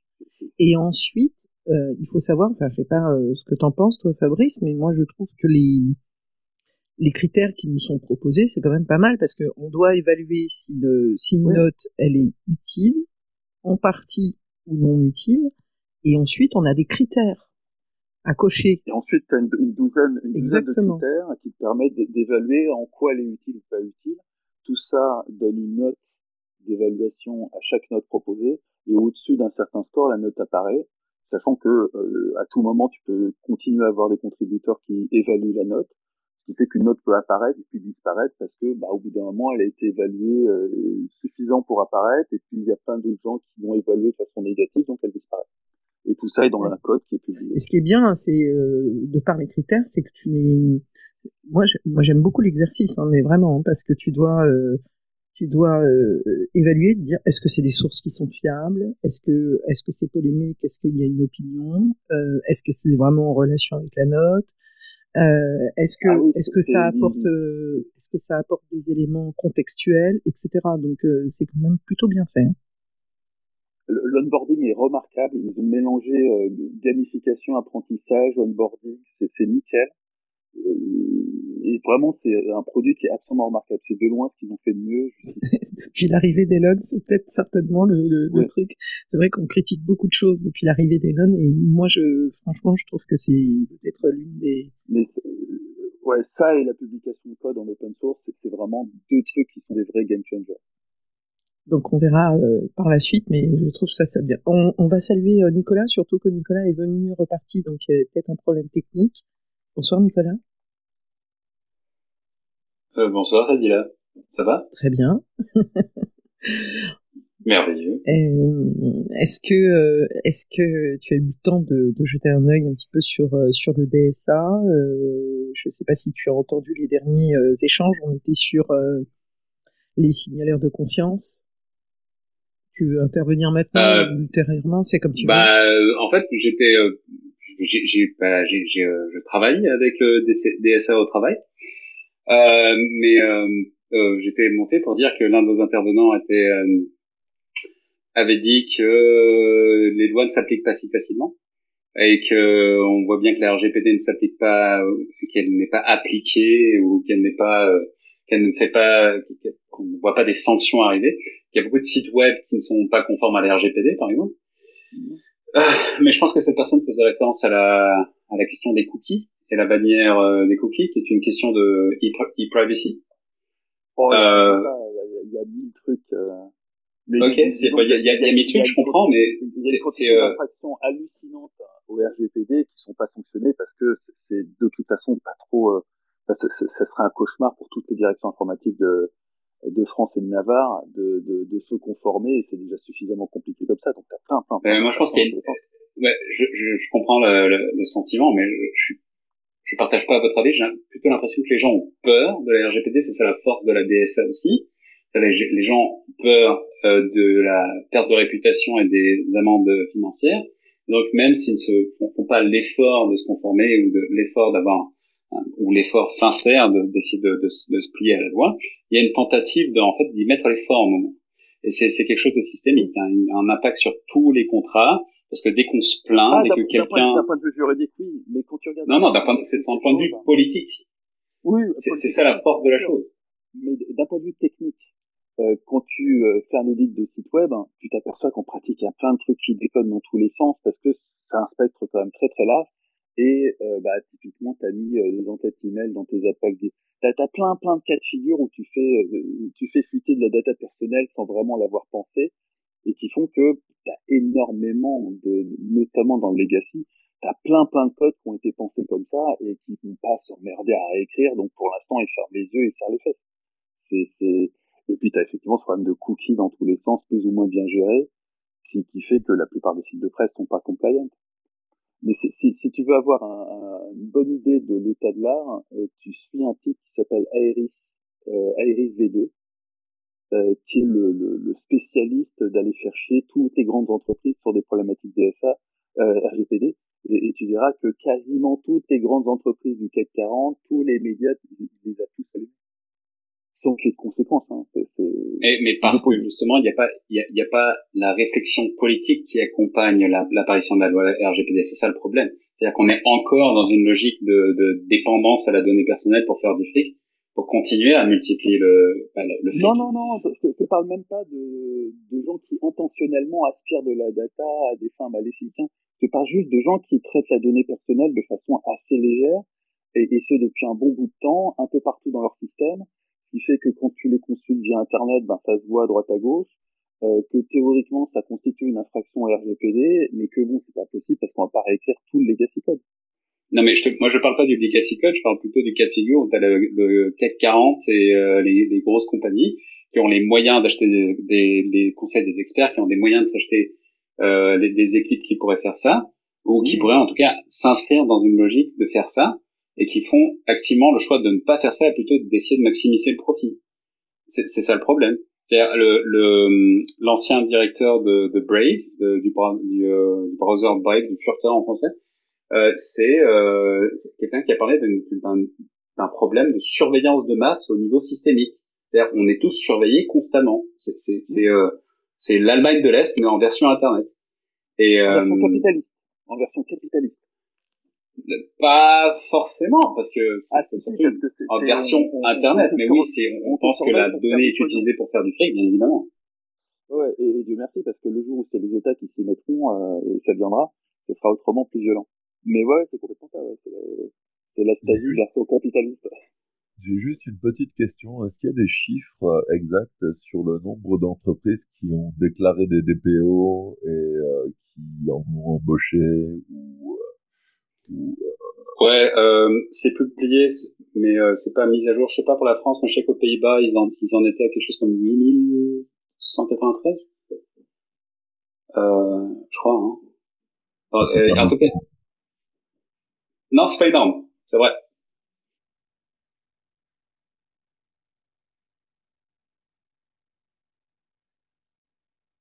Et pour la DSA, hein, moi, de ce que j'ai vu, c'est en train de déclencher une conversation super intéressante, surtout au niveau académique, parce que justement ça pose la question de comment est-ce qu'on exploite par exemple les lois, les données qui sont fournies par les grosses plateformes.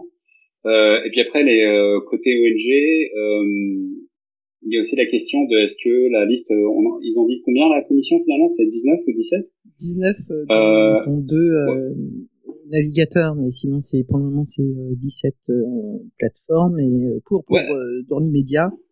Pour le reste, c'est février 2024. Bah, apparemment, il y a eu, on pourrait se poser la question, et ben, je pense que c'est ce qu'on va entendre dans les 12 mois à venir.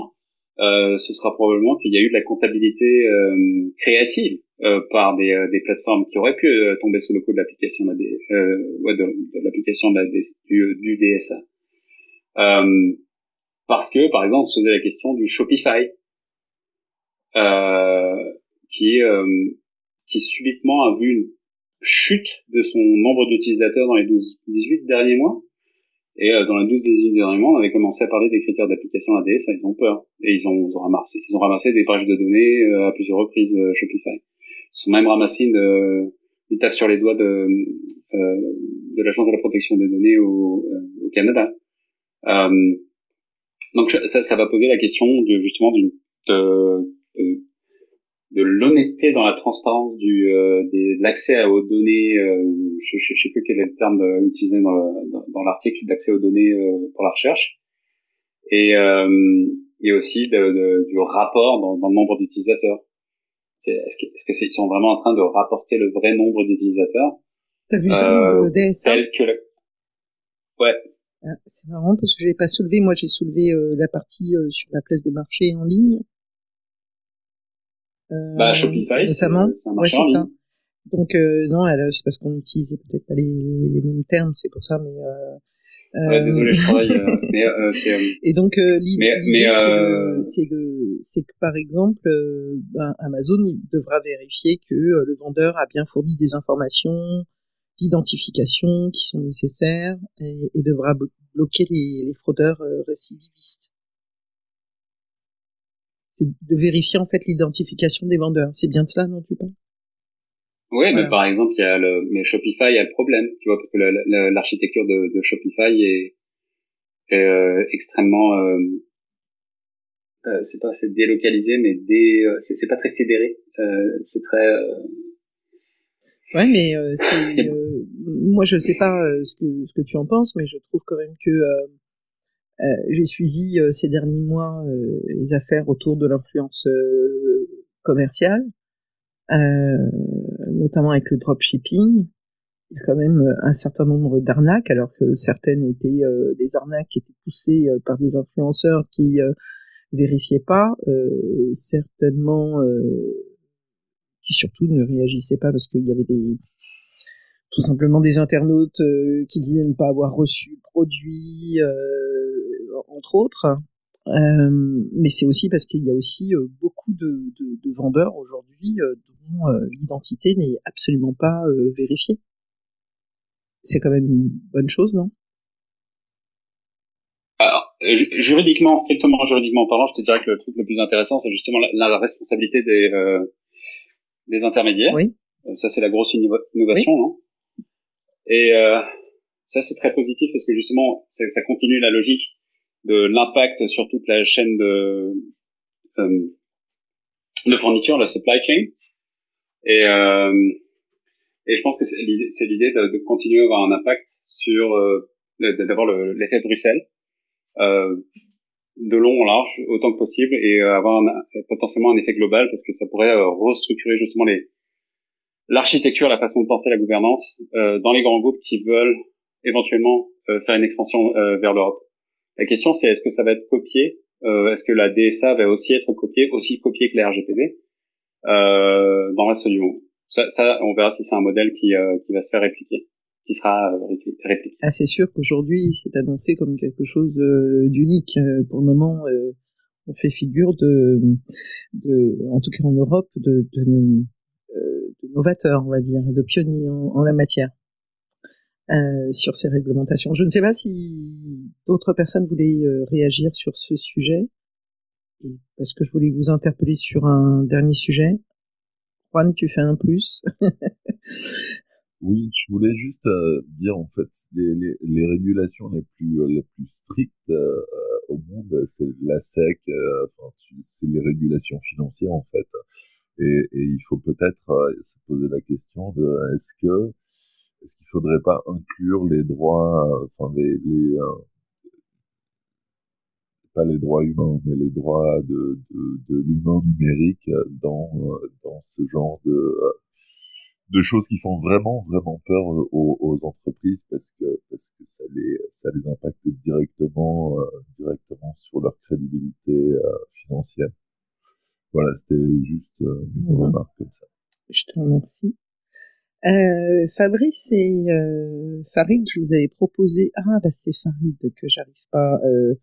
Alors attends... Farid, t'es là? J'ai une demande et j'arrive pas à l'accepter. Farid, je l'avais aussi convié pour être... Ah bah ça y est. Je descends. Non, c'est bon, c'est pas une question de place.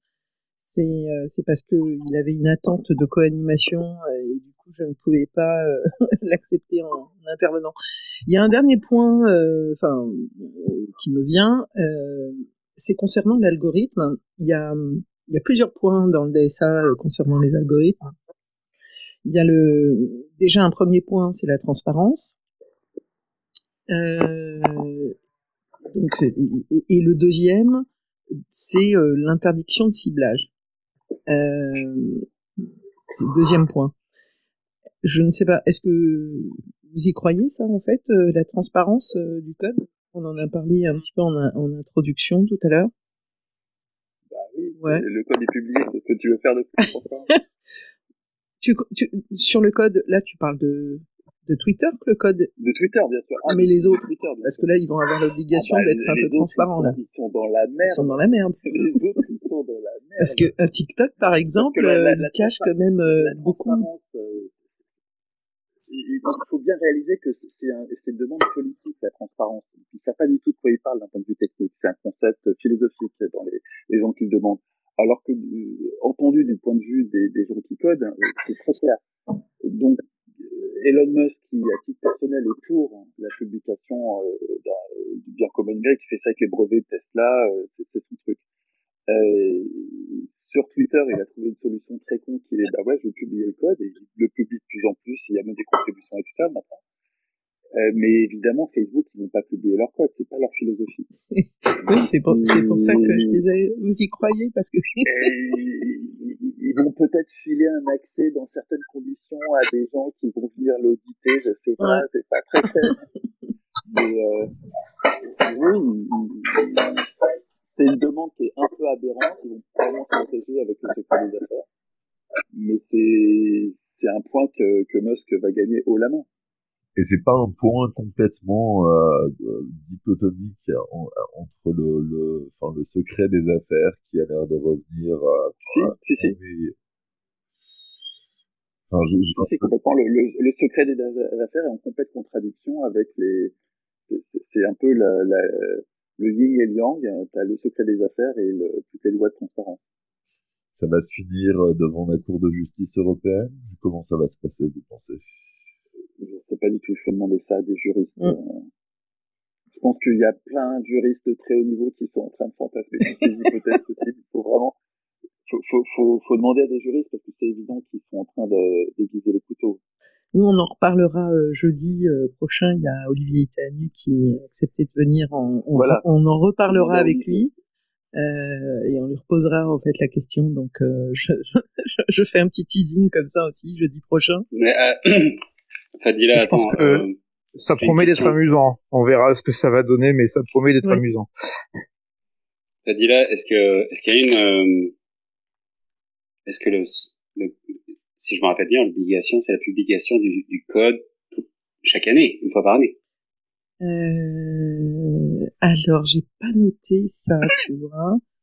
J'ai 3 pages de texte, j'ai noté plein de choses, mais je crois que j'ai pas noté l'obligation annuelle. Ils peuvent temporiser, tu vois, c'est ça. Ils peuvent temporiser pour l'exception à la règle du secret d'affaires. Dans la plupart des droits des pays occidentaux capitalistes, c'est si ça devient public ou c'est révélé par quelqu'un d'autre, c'est plus un secret d'affaires. C'est-à-dire, tu peux utiliser, si c'est toi qui le reçois et que tu es lié par le secret d'affaires, tu peux utiliser le supposé secret d'affaires s'il devient public pour une raison qui est hors de ton contrôle ou il t'est fourni par quelqu'un qui avait le droit de le fournir. Qui avait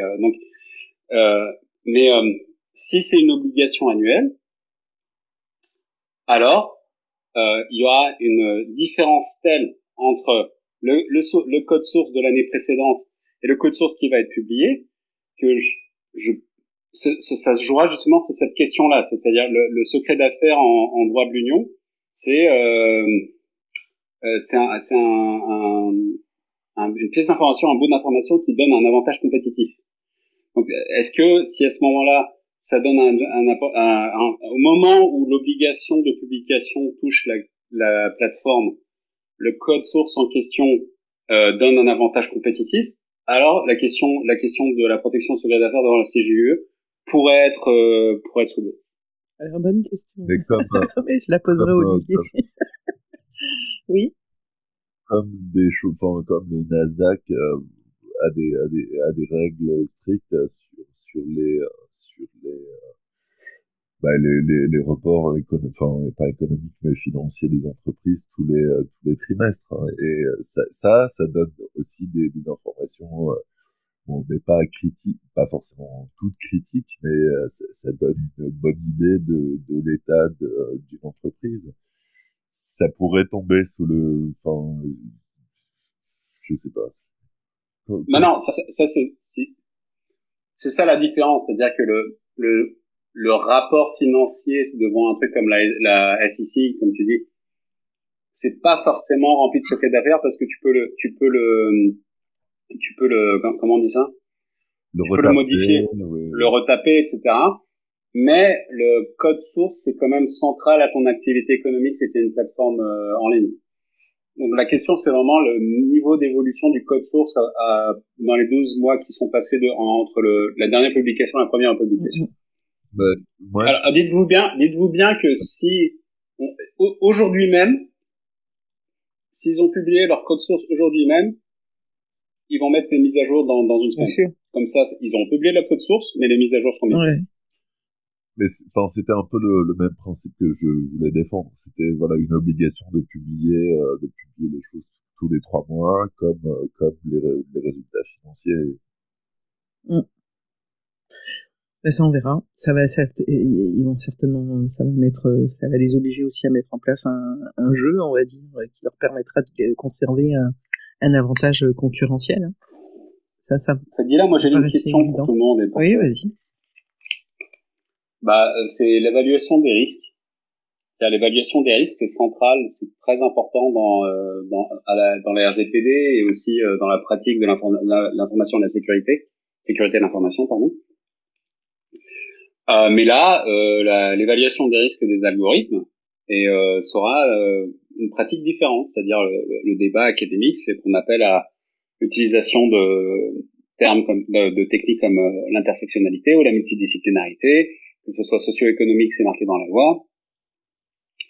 Est-ce qu'ils ont vu des discussions? Est-ce que vous avez des commentaires là-dessus? Parce que c'est intéressant, ce sera plus strict des risques informatiques stricto sensu et avec peut-être le risque réputationnel en dessus. Ça va plus loin. L'impact sur l'individu, sur la société est à considérer. Moi, j'ai vu un point sur ça et que j'ai pas beaucoup d'infos. C'est ce qu'on a appelé l'atténuation des risques systémiques. C'est bien ça dont tu veux parler?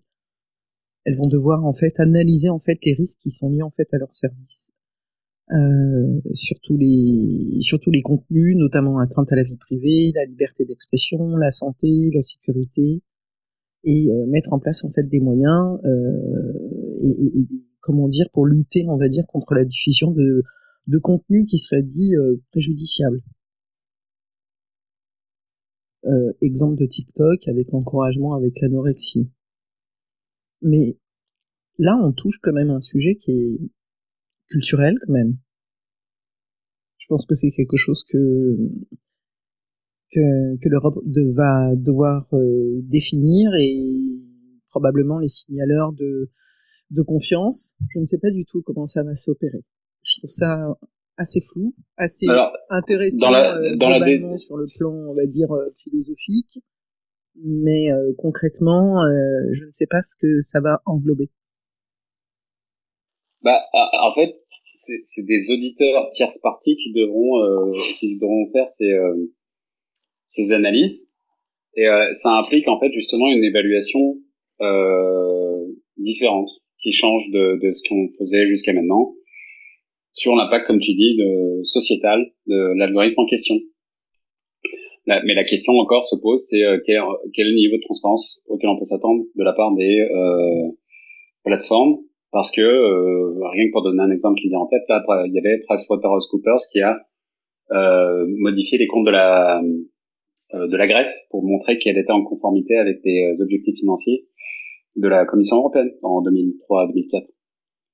Qu'est-ce qui empêche un autre auditeur indépendant de faire le même genre de magie pour dire que l'algorithme de TikTok n'a pas l'impact qu'on dit qu'il a? Le problème, c'est la technique, elle n'existe pas encore. En ce moment, il y a plusieurs boîtes de consulting et plusieurs professeurs d'évaluation d'auditorat, je sais pas,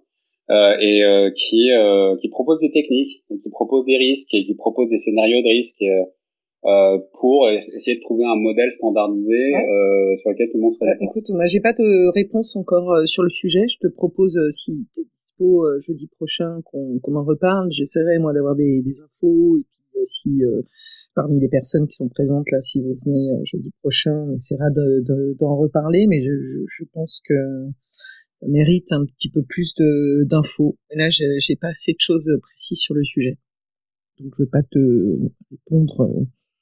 Voilà, je préfère te répondre en transparence aussi. Bonsoir Noël, tu voulais intervenir sur ce sujet? Bonsoir à tous. Déjà, merci pour toutes ces informations. Vraiment, c'était un space hyper instructif. Alors moi, je voulais juste poser une question qui peut paraître bête. C'est en combien de temps tout ceci sera applicable et effectif, j'allais dire correctement, mais en tout cas efficacement. Voilà. Vous avez 2 heures. C'est Oui. censé être appliqué maintenant. Et donc efficacement. Efficacement a son importance dans tout ça. Je sais pas, je saurais pas te répondre en fait. Je saurais pas te répondre. Je sais qu'il y a déjà quand même beaucoup de choses qui sont déjà mises en place. Tu vois là, il y a plein de choses sur lesquelles que j'ai pas évoquées, comme interdiction des interfaces trompeuses, dark patterns. Bon, ça concerne pas les plateformes en question parce qu'elles ont déjà mis en place les procédures de désinscription et d'inscription qui sont assez claires normalement. Il y a quand même pas mal de choses qui sont plus ou moins mises en place, et puis d'autres qui demanderont un peu plus de temps. Le sujet qu'on vient d'évoquer, par exemple, sur l'analyse des risques. Là, j'ai aucune idée de comment ils vont mettre ça en place. Les signaleurs de confiance, il va bien falloir en fait les définir. Nous, en France, on a défini. Est-ce que les autres pays l'ont fait? Je n'en sais strictement rien. Et on a parlé aussi des algorithmes. J'ai pas la séquence. Voilà. On a posé pas mal de points depuis tout à l'heure, et il y a encore des points d'interrogation sur le comment. Ah oui, ça va s'opérer réellement. Oui, parce que tout à l'heure, je vous entendais parler de la régulation, notamment. Prenez pour exemple TikTok. Effectivement, si ça rentre dans ce cadre-là, je serais vraiment curieuse de savoir comment ils vont réussir à faire ça.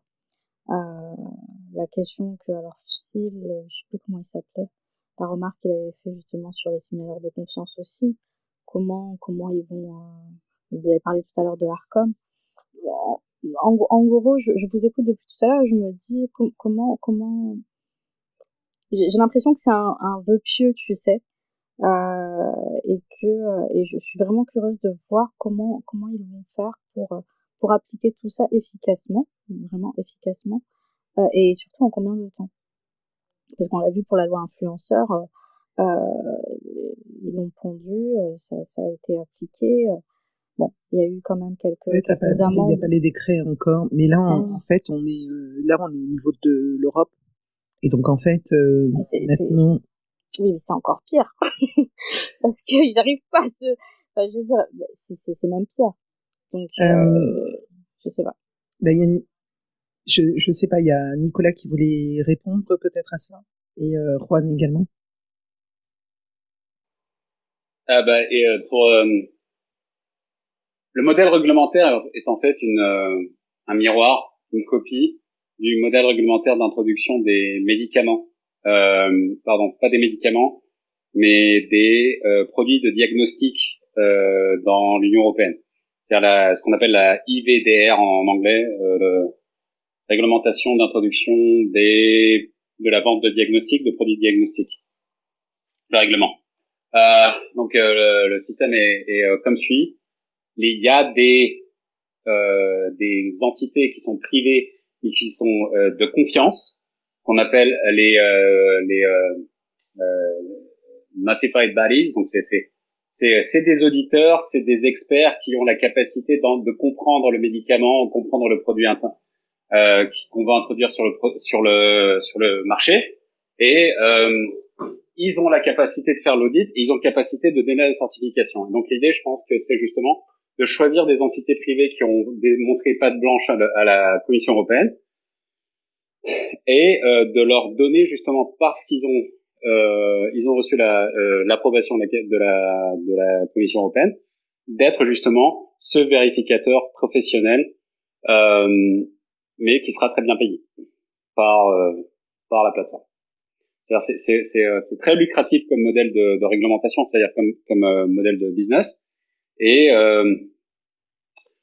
j'ai pas vérifié, mais la question de la réglementation des médicaments qui reflète ce modèle, c'est on peut aller n'importe où dans l'Union européenne pour faire certifier son médicament avant de l'entrée sur le marché. Donc là, on rentrerait dans une logique où on aurait un contrat perpétuel ou à longue durée avec cette entité privée qui serait toujours en mode surveillance sur votre organisme.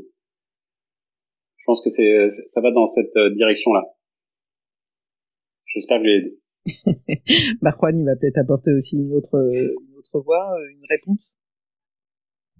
Mon constat, c'était en fait que voilà, la loi DALO, le droit opposable au logement, ça date de 2007. Elle n'est pas appliquée en France, c'est une loi française. Et je pense qu'une loi européenne qui justement correspond peut-être plus aux standards internationaux on vous attaque au portefeuille quand il y a un souci. Je pense que ça parlera certainement plus aux acteurs internationaux qu'une loi nationale d'un petit pays de 68 millions d'habitants. Voilà. Je partage ton avis parce que d'autant qu'on voit bien que les régulateurs et ceux qui vont suivre, ça va être au niveau de la Commission européenne, poussent toujours en fait donc ça devrait être autre chose que la loi influenceur qui nécessite un décret en France. Ça pose quand même toujours des questions concernant les moyens qui vont être en place derrière, et puis les sanctions, est-ce qu'elles sont à la hauteur ou pas, mais dans tous les cas, on voit bien que les grandes plateformes aujourd'hui, elles écoutent et elles s'y plient. Voilà, est-ce qu'elles vont se plier à tous les items, ça va être un autre sujet. Mais tu fais bien poser la question, Noël. Mais personne n'a la réponse là pour le moment.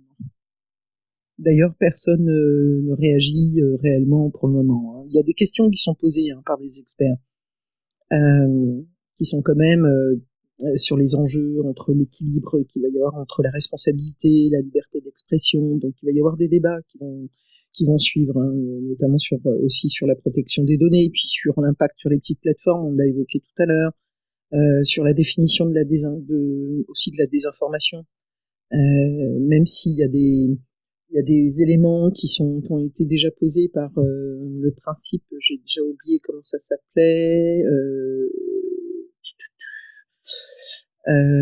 c'est notamment par, je vais retrouver, l'engagement 22 là sur le code de l'information et sur la désinformation. Bon, là, même la Reporters sans frontières a signalé que c'était encore un petit peu vague et qu'il fallait être un peu plus actif sur ce sujet, définir davantage. Bon voilà. Aujourd'hui, les questions, c'est est-ce que les mesures coercitives vont être suffisantes, et si ça va se mettre en place assez rapidement pour l'ensemble. Je sais pas, j'ai peut-être été un peu flou, mais il n'y a pas de, on peut pas aujourd'hui présager, on va dire encore pour tout. Bah, en fait, moi, j'ai l'impression qu'ils se sont, je vais pas dire précipités, mais ils ont été vite là, faut avouer. Bon, tu l'as dit alors. Oui, mais, si, ils ont fait ça vite, mais c'est pas parce qu'ils ont fait vite qu'ils ont pas fait ça bien non plus. Ouais. Mais je sais pas. Mais en tout cas, j'ai l'impression qu'ils sont précipités à poser ça, parce qu'il y avait non seulement une demande, mais aussi un besoin en fonction de l'utilisation des plateformes, etc., des dérives, etc., etc. Donc il fallait poser quelque chose pour réguler tout ça. Maintenant, la question que je me pose, c'est que, enfin, il y a aussi au niveau juridique, par rapport aux plateformes, elles sont pour la plupart, elles sont américaines, donc ils ont une loi qui est spécifique aux États-Unis, qui n'est peut-être pas conforme ici en France et même à l'échelle de l'Europe. Donc, il y avait déjà eu des problèmes à ce niveau-là. Donc, c'est en ce sens-là où je me dis, ouais, mais là, c'est pas le DSA, il se préoccupe pas de ça. Hein. Là, l'idée, c'est de dire aux plateformes, faites ce que vous voulez en fait ailleurs, mais au niveau de l'Europe, voici les règles que nous on impose. C'est le discours. Tout à l'heure, vous parliez de oui, ce qui est il avait donné l'exemple du négationnisme. Ce qui est oui, acceptable. Oui, sur les sujets sociétaux, voilà. Notamment. Oui, tout à fait. Voilà, c'est acceptable de dire ou tu pas. as tout à fait raison. Voilà, donc c'est un exemple. Donc c'est pour ça que je te disais, je suis curieuse de voir comment ils vont appliquer ça. Mais en tout cas, c'était très intéressant. Donc je redescends et je vous souhaite une très bonne soirée. Non, mais tu sais, je vais te dire une chose. Moi, ce que je vous propose, hein, sauf s'il y a des personnes qui veulent intervenir, il s'agissait dans ce premier space, c'est pour ça que je l'ai intitulé Partie 1, c'était de profiter parce que c'était le jour J en fin de compte du lancement, on va dire, de la loi, c'est de pouvoir en redébattre parce que il y a encore pas mal d'interrogations et donc jeudi prochain on en fera un autre. Et notamment, comme Maître Olivier Iteanu sera présent, on va pouvoir aussi aborder des sujets un peu plus pointus sur le plan juridique, comme on a parlé tout à l'heure de l'atténuation des risques systémiques, et donc ça c'est en lien avec les sujets effectivement sociétaux. Hein, c'est l'analyse des risques et en matière de contenu, donc ça va rejoindre en fait ton deuxième sujet. Et je vais m'intéresser un peu plus parce que honnêtement je connaissais pas trop, je savais pas trop ce que c'était, mais je vais m'intéresser un peu plus à truc de confiance. Signaleur de confiance. Signaleur de confiance. Ouais. L'intervention de Phil était très très très pertinente tout à l'heure. Donc non mais très très drôle mais très pertinente. Donc effectivement là aussi encore une fois vous avez parlé de l'ARCOM et peut-être d'autres associations un peu plus. Oui, parce que pour le moment l'ARCOM étant désigné comme coordinateur, oui. Mais c'est vrai qu'on connaît pas les autres entités qui pourraient être associées. Sauf des organisations naturelles, hein, qui seraient la CNIL et la DGCCRF. Oui, qui sont déjà là pour réguler. C'est ça. Mais il pourrait y avoir d'autres acteurs. Des associations, des entités, des organisations et peut-être même des individus qui seraient reconnus pour leur expertise et leurs compétences, comme c'est inscrit, on va dire, dans le texte. Ouais. Et qui peuvent postuler comme au statut de signaleur de confiance. Et donc, il y aurait une forme de coopération et effectivement, l'ARCOM chapeauterait tout cela. Je vais m'intéresser Et là où c'est intéressant, là où c'est intéressant, c'est que tu as dans la continuité au mois de septembre la loi sur la régulation et la modération du numérique,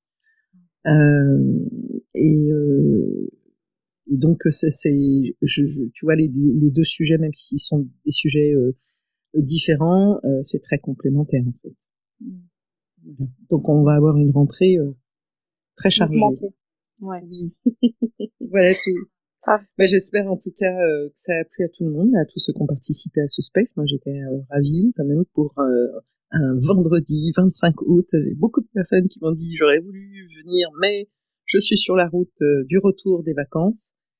Ça va Pierre, ça t'a plu même si tu connaissais pas trop, tu m'as dit le DSA. Tu repars avec quelques... Oui, merci beaucoup. Oui. Justement, je venais aussi pour m'informer. Oui. Donc voilà. Ouais. Bon. Et cette fois, j'étais disponible. J'étais pas sur la route pour ma part, donc voilà. Bah écoute, merci pour ta participation. Merci Nato pour tes pouces. Merci Octave également. Juan, Farid. Merci à toutes celles et ceux qui ont écouté. J'ai eu quelques commentaires également sur Twitter me disant que c'était très intéressant. Bon, et ben tant mieux si vous avez appris des choses et si ça vous a un petit peu éclairé sur le Digital Service Act, DSA. Voilà tout. Je vous souhaite une super belle soirée. Merci d'avoir écouté Fadi Live. Votre soutien signifie beaucoup pour nous. Retrouvez tous les épisodes sur vos plateformes audio préférées et sur YouTube. Pour ne rien manquer des prochains débats et des exclusivités, suivez-moi sur les médias sociaux. Consultez la bio pour toutes les informations. À très vite dans Fadi Live pour de nouveaux débats stratégiques.